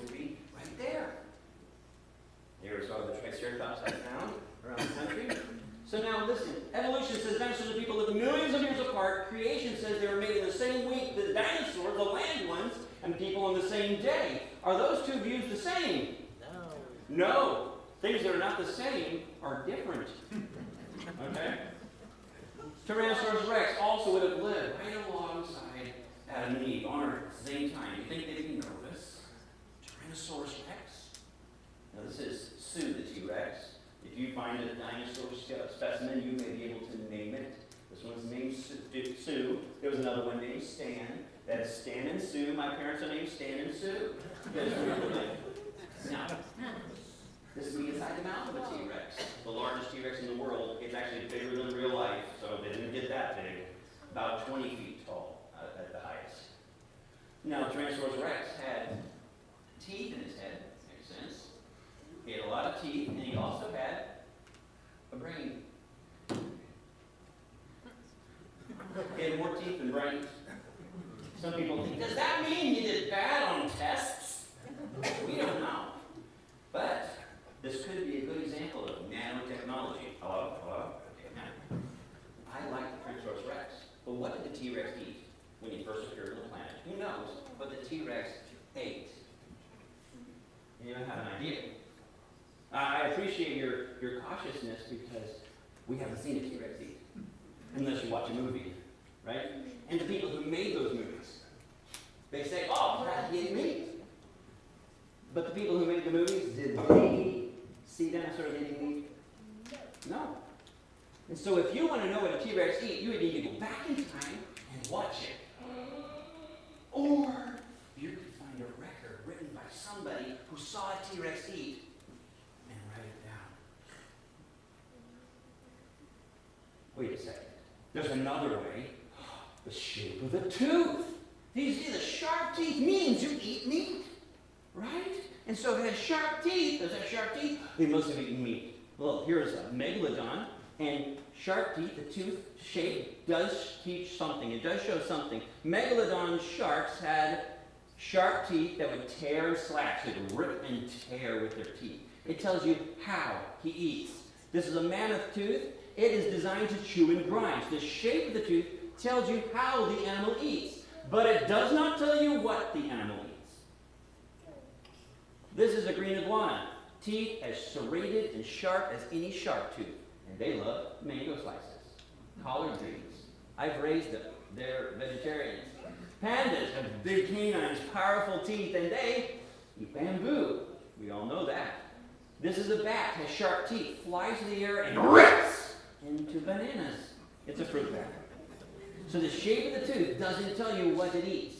It tells you how it eats. And we happen to have a record written for us of what they all ate when they first appeared on the planet. And to every beast of the air, of the earth, and every fowl of the air, and to everything that creepeth upon the earth, wherein there is life, I've given every green herb for meat. That's the very first chapter. You don't have to read very far to find out. What did all the animals eat when they appeared on the planet? The lions, the tigers, the bears. Oh my! And Tyrannosaurus rex. So he could have taken those sharp teeth and ripped right into watermelon. The green herbs of the melons and the gourds and the grasses and the nuts and the all sorts of green growing things. But you want to be careful about eating too much watermelon because you may become melancholy. That's what happens. People say, well, he had sharp teeth. He must have been vicious. The shape of the tooth doesn't tell you his personality. See, dogs have sharp teeth. Lots of dogs are nice. Right? So Tyrannosaurus rex could have been really fun to have around for a little while. But then something happened. Now we have animals that rip into other animals. We have effects of something going on. Why? We have death and disease and suffering in this world. So it's because of sin. Adam and Eve rebelled against God. They ate the fruit that God said not to, and the wages of sin is death. Wherefore, as by one man sin entered into the world, and death by sin, and so death passed upon all men, for that all have sinned. You know, Mom never taught me how to disobey. She never said, I'm going to call you. You need to run away. Let's practice. I was very, very good at being bad. I'm a sinner. And God did this. I inherited it from my first father. All have sinned, and the wages of sin is death. And God promised he would send someone who would pay the price. Christ died for our sins according to the Scriptures, and that he was buried, and that he rose again the third day according to the Scriptures. Because of his payment, sinners can be saved through faith in him. That's good news called the gospel, which means good news. For as in Adam all die, even so in Christ shall all be made alive. You can walk up to anybody on the planet and say, I don't know you from Adam, but I know you from Adam. Because of that, I know we're all sinners, and we need Jesus Christ. We need to be trusting in him and have everlasting life. Now, as in mankind multiplied on the face of the earth, wickedness abounded. Every imagination of the heart was evil continually, and the earth was filled with violence in those days. God finally, at the right time, sent judgment, a flood upon the whole earth, and would destroy every creature that breathed there and moved on land. And God made one way to be spared from the flood. He told Noah, make thee an ark. Noah told his boys, go for wood. So they did. And they built it exactly the way God said. God was the architect. He told them how to build it, and they obeyed. The ark was huge. It could have held 522 railroad boxcars. That's a lot of storage space. You can actually go and see the Ark Encounter in northern Kentucky and see a model and see that feasibility of what such a ship would have looked like. It's really incredible. Now, where did Noah get all the animals? Did he have to go look for them? You know, God says they would come to him. How many of each kind of animal did Moses take in the ark? Did Moses take any animals in the ark? No, he didn't. Did Moses put anything in the ark? Yes. The Ten Commandments, a different ark, right? Okay, good. Anyway, yes. At least 2 of each kind of animal would have gone into the ark, of air-breathing, land-dwelling animals. So, there's 7 of some, but at least 2. Did the bear go in the ark? Just barely. Did the horse go in the ark? Of course he did. Did the deer go in the ark? Oh dear. Yes. Did the whale go in the ark? Whale? No. You think, does a whale breathe air? Yeah. Does it move on dry land? No. So there would be enough room for the whale out in the big aquarium outside the ark called the flood. Some of them would live. And so, but the ones that breathed there and moved on dry land, they were the ones who would need to go inside. Some people say, well, what about Brachiosaurus? What about this guy? I had one man say, I'd like to believe the Bible, but I can't figure out how Brachiosaurus got in the ark. And I said, well, sir, Brachiosaurus could be big. This is a 50-foot Brachiosaurus. His arm is 20 feet long. That's me in the red circle. His name means the armed lizard. He's got a big toe bone. This is the size of one of his toes. Not the whole toe, just one bone in the toe. Okay? If this guy steps on you, you're going to be deeply impressed. If he steps on your car, it's total. Okay? You're going to have to call it a tow truck. This is a bus Brachiosaurus comparison to scale. He was big, but all dinosaurs start smaller than they end. Right? You might not be able to see this, but this is a mold of a dinosaur footprint that was found fossilized. This is a mold of the same kind of dinosaur that was found. Dinosaurs start smaller than they end. And we find dinosaur eggs. The biggest dinosaur egg we've ever found is about this big. Of course, we haven't found one, but the biggest one we found. And then it opens up, crack. Does a 20-foot dinosaur come out? No, we don't want. And then it grows and grows and grows. The idea in science is that reptiles can keep growing all their life if they have the ideal conditions, enough food, enough space, the right atmosphere, they can keep growing. And before the flood, people lived to be over 900 years old. If the dinosaurs lived that long, they could be ginormous, but you wouldn't want to bring the great-great-great-grandparents who can't have families anymore. You want to bring young ones so they can repopulate the planet afterwards. And young ones just happen to be smaller. So the average size of a dinosaur that would go into the ark could have been about the size of a sheep or a pony. And so then they would go on in there, all right? And just make sure you get a peek one in the boot of the important later.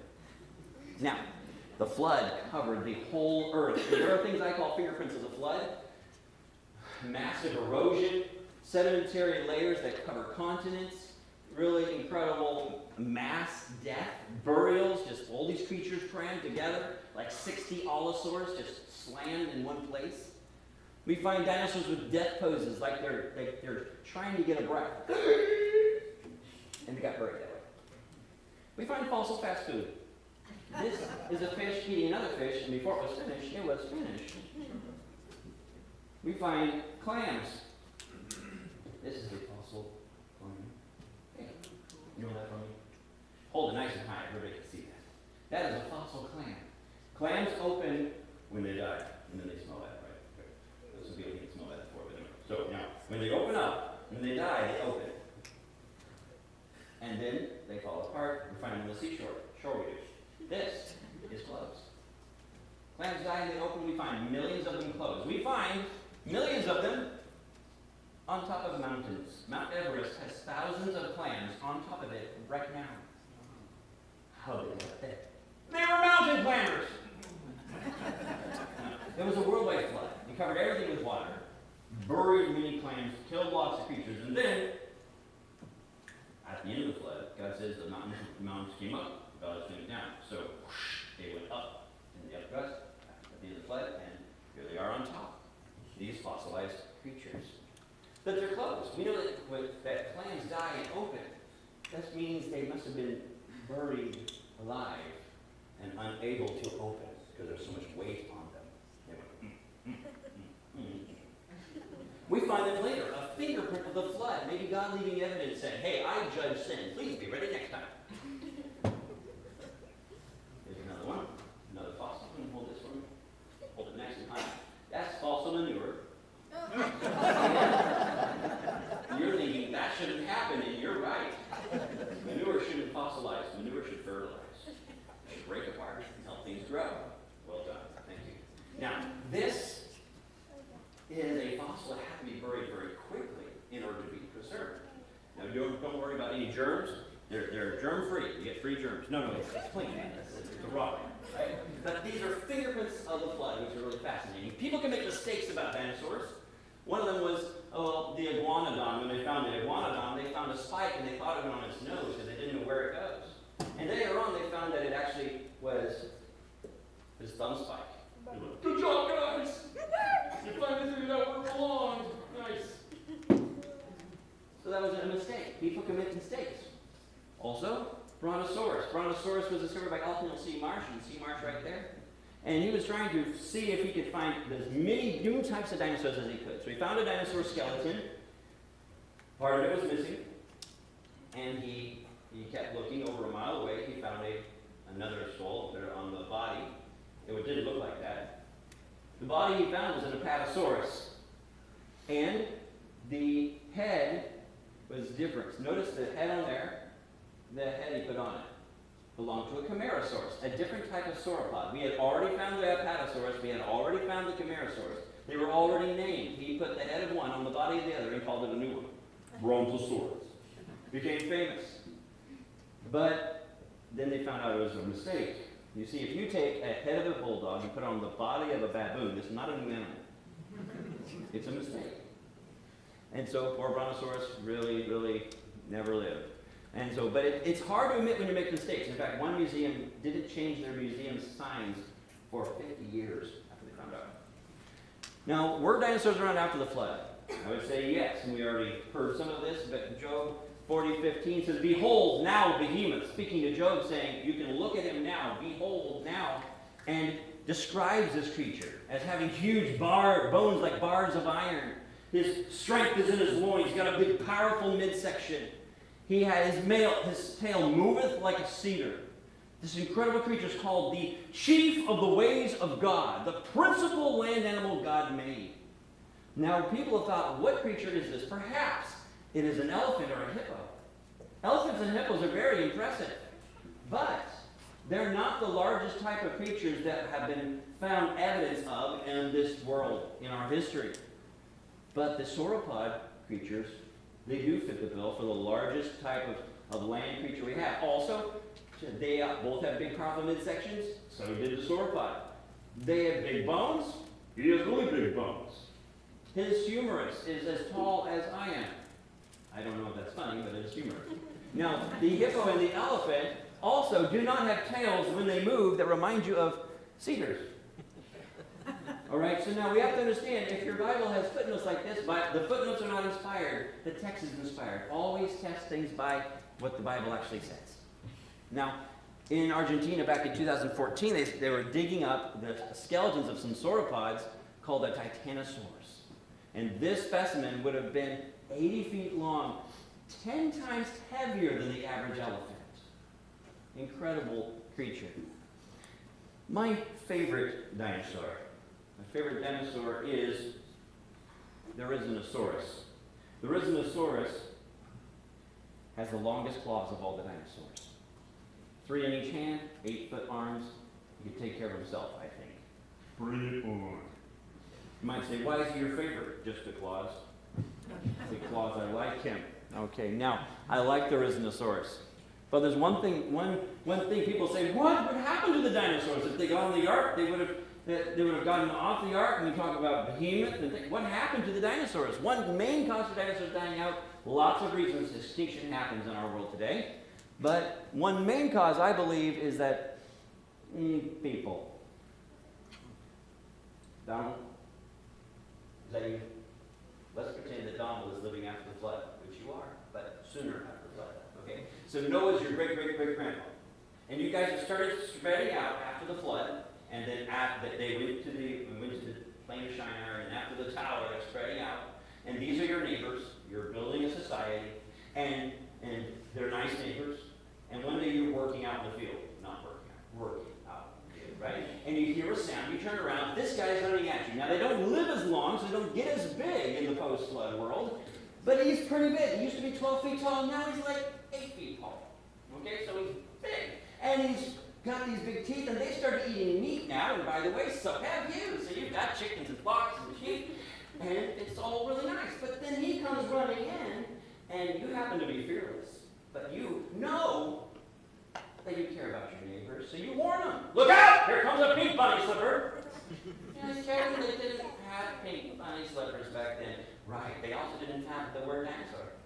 Word dinosaur is a new word, invented in 1841 by Sir Richard Owen. Before that, they would have called them in cultures around the world for centuries dragons. Here are references in the scriptures to dragons. So here you say, dragon! People hear that, they do one of two things. Number one, run and see. Number two, run and hide. 2 types of people. And this guy attacks your sheep, your family, your flock. You're going to fight him. So you grab your sword, your spear, your bubblegum wrapper. You come. Bubblegum. You're intense. He fights with the dragon and he wins. And everybody says, Donald, you're the man. You won the day. Will you rule us? Will you be our king? And he's like, I will serve the people. 800 years later, you're dead. They're still telling the story about Donald the Dragon Slayer. But they added stuff now. And you're not there to correct them. This dragon had 2 heads!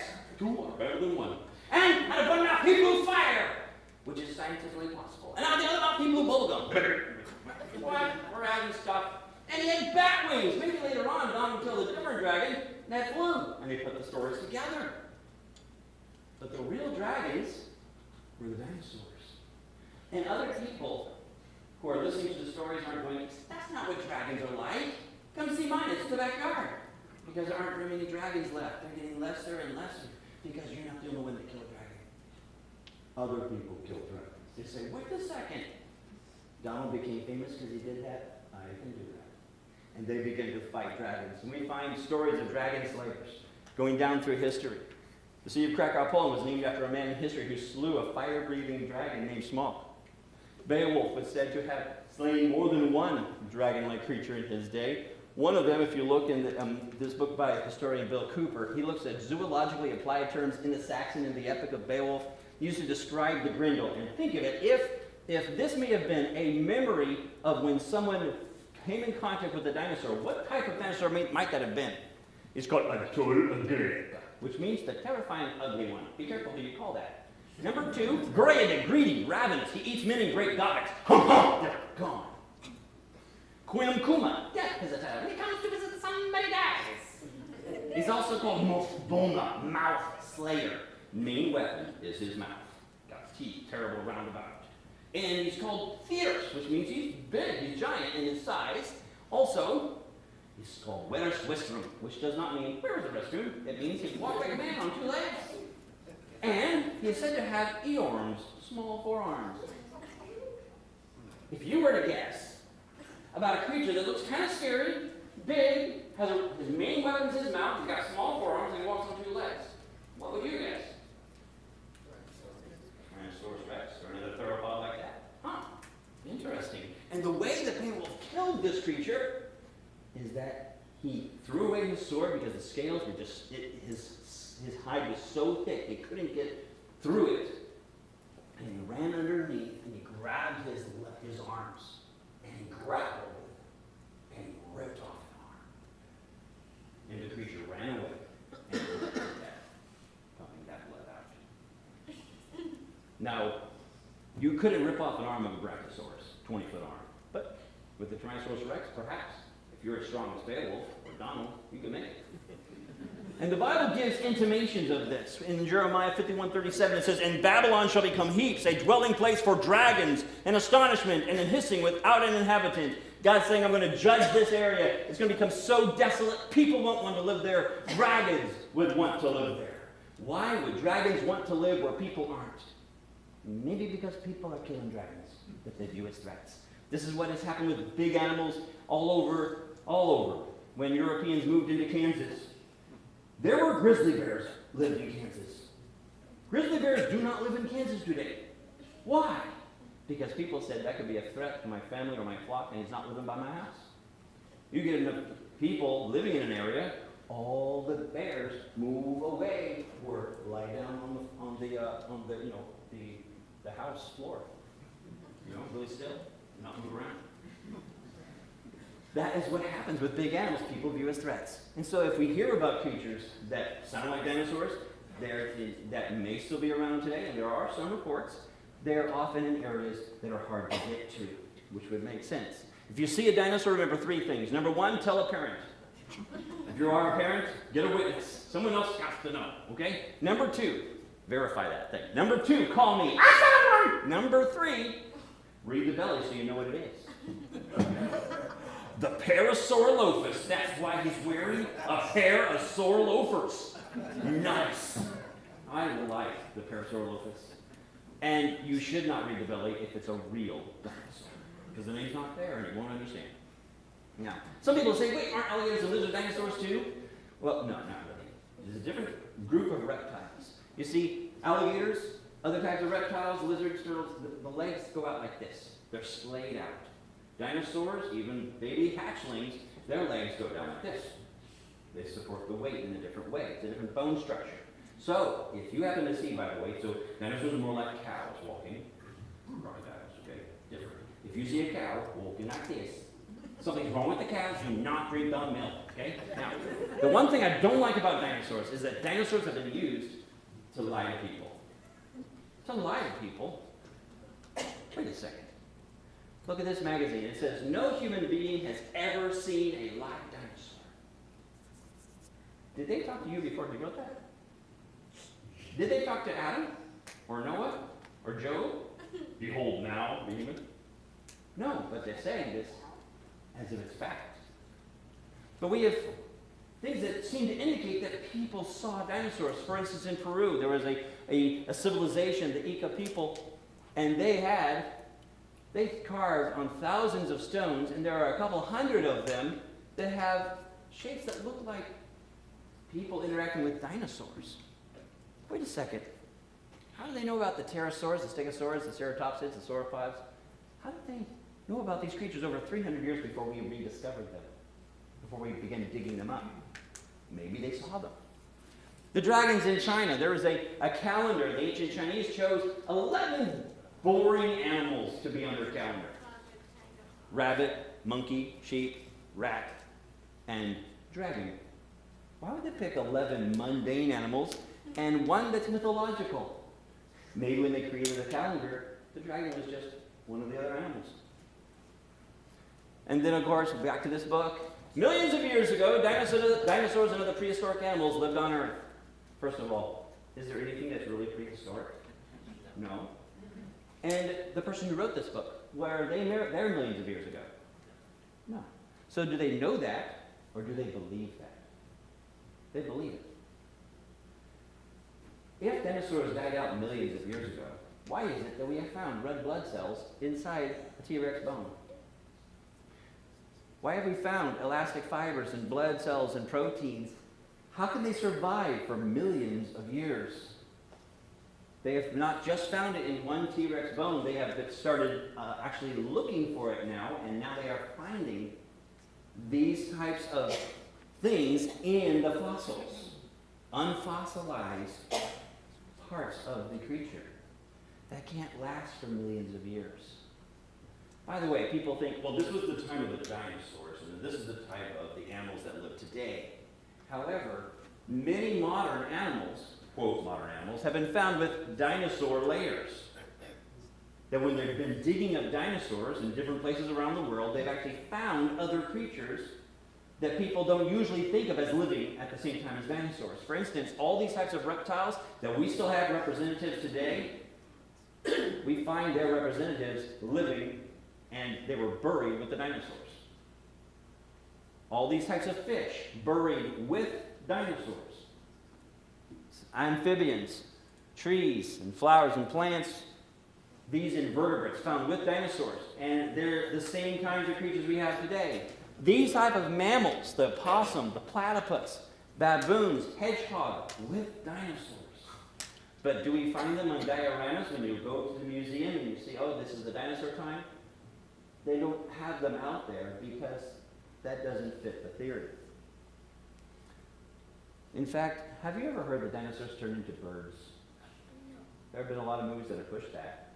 It's been very popular. Dinosaurs, look at my favorite dinosaur. Look what they did to him. That's embarrassing. He's a little burned up about it too. We have never found anything on the Rhizosaurus that looked like feathers. But it does a great job of teaching it to children. And so there it is. That's based on faith. In fact, fossils of these kinds of birds have been dug up with dinosaurs. The albatross, the penguin, the flamingo, the parrot, the owl, the loon, highly specialized creatures have been found with the dinosaurs. The ones they're supposed to turn into millions of years later. Dinosaurs did not turn into birds. Birds were already there. Remember, God made the birds on day 5. He made the land dinosaurs on day 6. Birds are there before the dinosaurs.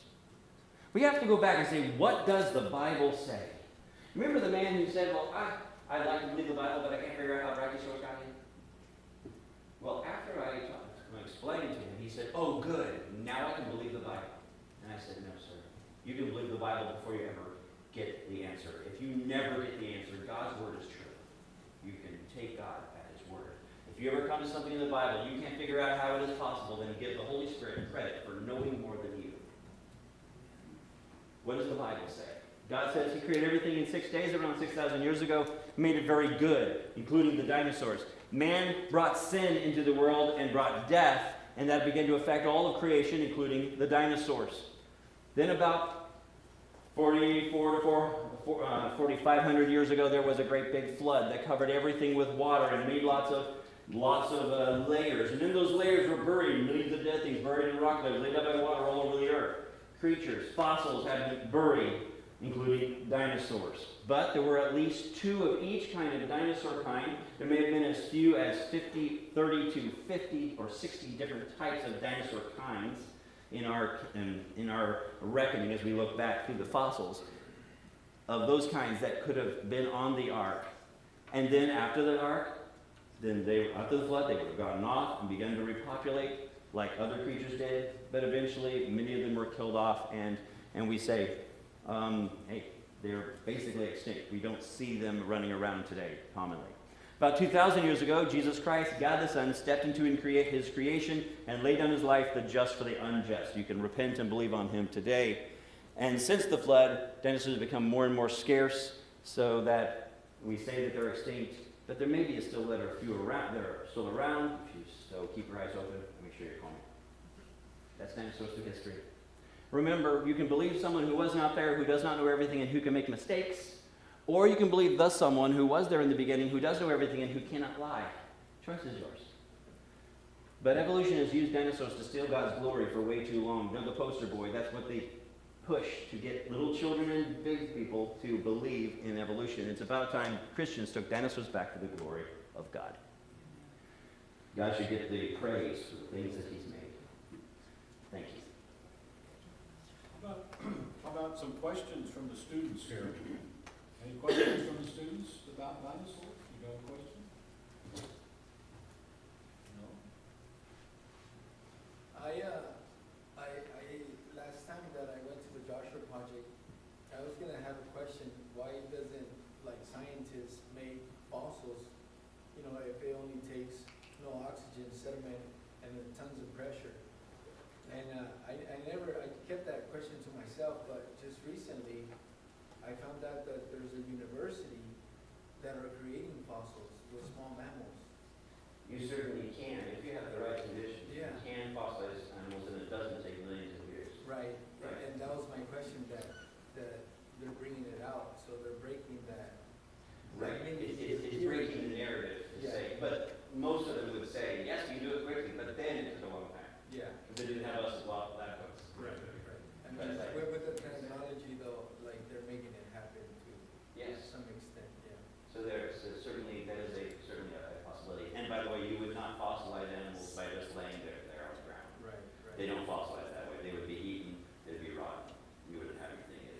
If one of your animals dies and you leave it out there, it is dragged away and eaten, or just decays before it gets covered up. They usually have to be rapidly burned.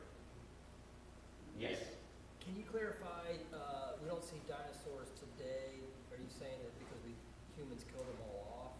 I would say that is one factor. Okay. There are multiple factors of why animals go extinct and will still go extinct today. And so if you see an animal and the animal has a loss of habitat, maybe people clearing land, saying you can't be over here, then animals get pushed away. Diseases are part of a cursed world.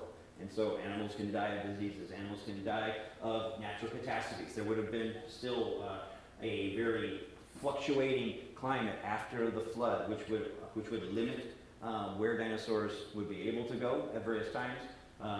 The ice age that happened soon after, that wouldn't cover the whole planet, but did limit some areas of traveling for certain creatures.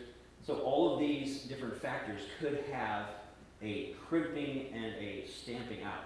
And I would say one of the main things that I see evidence of from history is people who saw dinosaurs, or dragons, what they would have called them, liked to get rid of them because they viewed them as threats. And so those all culminating would be very much contributing to the end of it. But we also could remember the verse in Job where it says that God, he that made him, can make his sword to approach unto him. God says when it's time for this creature to go. So if you see my brother with a behemoth, he has a sword tie clip through the behemoth throat, if you just happen to see that. Anyway, go ahead. Any other questions? Brian? And tell some of the places that we've heard about living dinosaurs today. If we have time. Any other questions?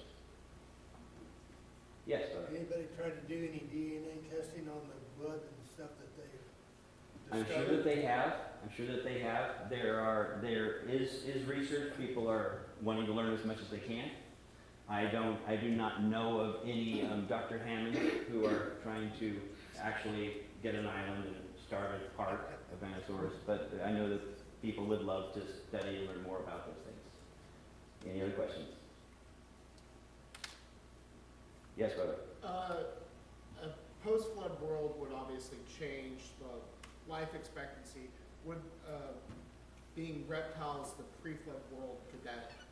I'm sure that attributes to the large size because they can continue to grow. But what would their life expectancy be, maybe compared to humans at that time? Certainly. Well, it depends on, when we look at the pre-flood world, we can't look at the pre-flood world.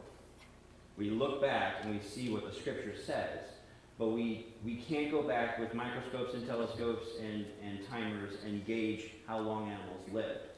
And so we cannot tell for sure.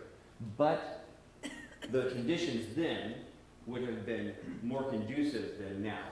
We find with the lifespans of people before the flood, that would have actually gone over also and affected other creatures as well. And so we do not know exactly, because all we can look at are, under this model, what would be the effects, and that is speculation up to a point. But that's a good question. But they would have been likely to live much longer. So we say if they did live as long as people, then they could have grown much larger. Air pockets and And so we do not. So there are things that we can see various aspects with that, with the pre-flood models, and then today we see that there would have been difficulties if they had grown to that length. But if they didn't live as long, then it's likely they would not have had that problem in the post-flood. And I wish I knew more.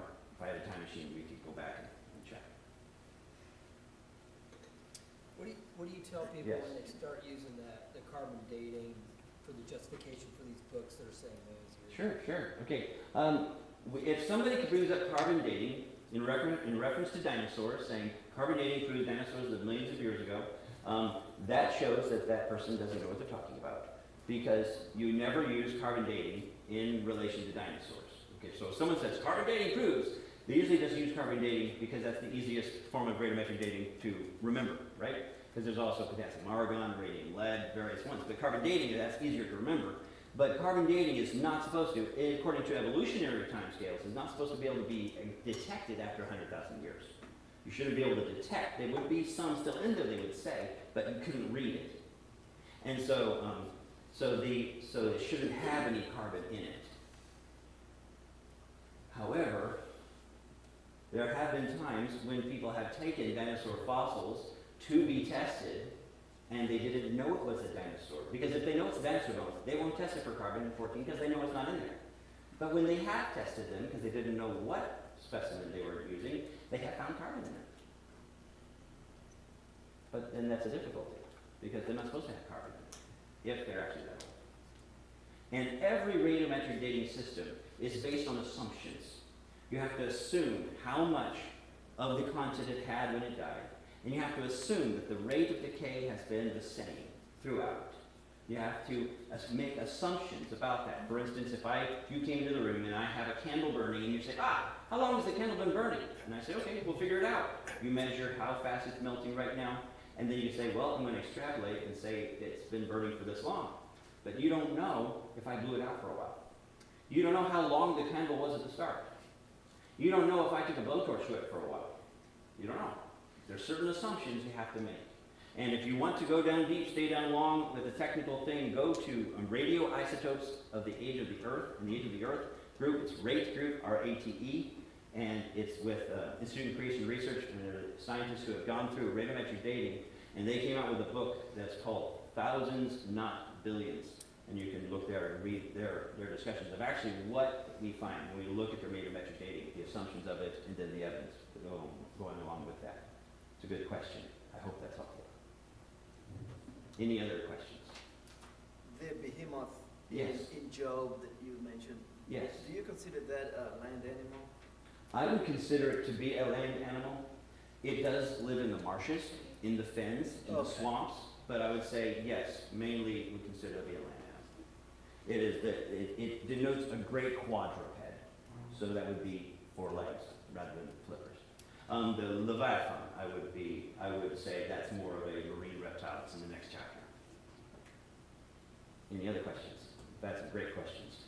I've heard it said that the dinosaurs back in the time of Adam and Eve, which again you've said no one was really there, but because of the quality of the atmosphere, the things were more lush, and that they were kind of the lawnmowers at the time. That's one theory. They would definitely, in the beginning, they all would have eaten plants. It would have been much more lush because God made it very good. And we find evidence of a lot of plant material that was covered up during the flood. Much more of the earth was not desert. There was a lot more land and would have a lot more vegetation. They're a lot bigger. And so it would be very helpful to have animals that would eat that. But about them being considered lawnmowers, I don't know. Right, so, but yes, they would have eaten vegetation and there would have been plenty of it. God provided for his creation. And I hope that if there was something I missed when you were asking a question, please ask me later. All right. Okay, let's have a round of applause. We're going to pass out your homework for next week. Next week, we come to the third session on creation. We're giving a lot more time to the creation than we used to. Next week, Dan Aldrich will be here. He's our third teacher. I think David will be back. He's in South Carolina. He spoke this morning before 2,000 people in 2 different sessions at their church. And he did a talk on Romans chapter 1, verses 18 through 23. And then he went back to Genesis chapter 1 and covered the 6 days of creation. I listened to his sermons on live stream this morning from South Carolina. So he did a good job. He'll be back probably next week if you have questions for David. But Dan Aldrich will be here. Not only is he going to talk about humankind, which occurred and were created on the 6th day, he's going to go into great detail on DNA, how complex we are, what we're made of, a couple of good videos. And then, after the break, so we've spent 2.5 sessions on how God created. He's going to share then a special presentation on evolution. And he's not going to use any scripture, but he's going to talk about evolution and the faults in evolution, what it claims, etc., and where it ultimately leads you. You don't want to know where evolution ultimately leads you, because it's not a good place, and we'll talk about that next week. Now, you're going to get a book for those of you, remember our system. This is a new book, I call it the Big Blue. For those of you that are not scientists, that would be me and most of you, this is a great book. It's easy to read, lots of pictures and graphs and things, but it's really well written. It's called The Global Flood by John Morris. You'd think, well, this is all about the flood, and that is basically true. But he also talks a little bit about creation in here, about 10 pages. And so if you look at your worksheet, it says read The Global Flood, pages 33 through 42. So as you leave tonight, unless you have one of these already and have attended a class, students, remember our deal, you can each take one of these books if you want one, and mom and dad will let you have one. You can each take one of these for your own reading, for you to keep as a reference, and you can begin to create your own library with the book from last week and this one. And we're going to have another book for you later on, students. Your folks are not going to get it, but it's a good devotional book. So Dan will be here next week. You've got your book. We're finishing up. If you want to come up and look at things a little bit, you young people, students, come up here at the tables, you can. We'll see everybody next week. It's going to be a great one because we're talking about us.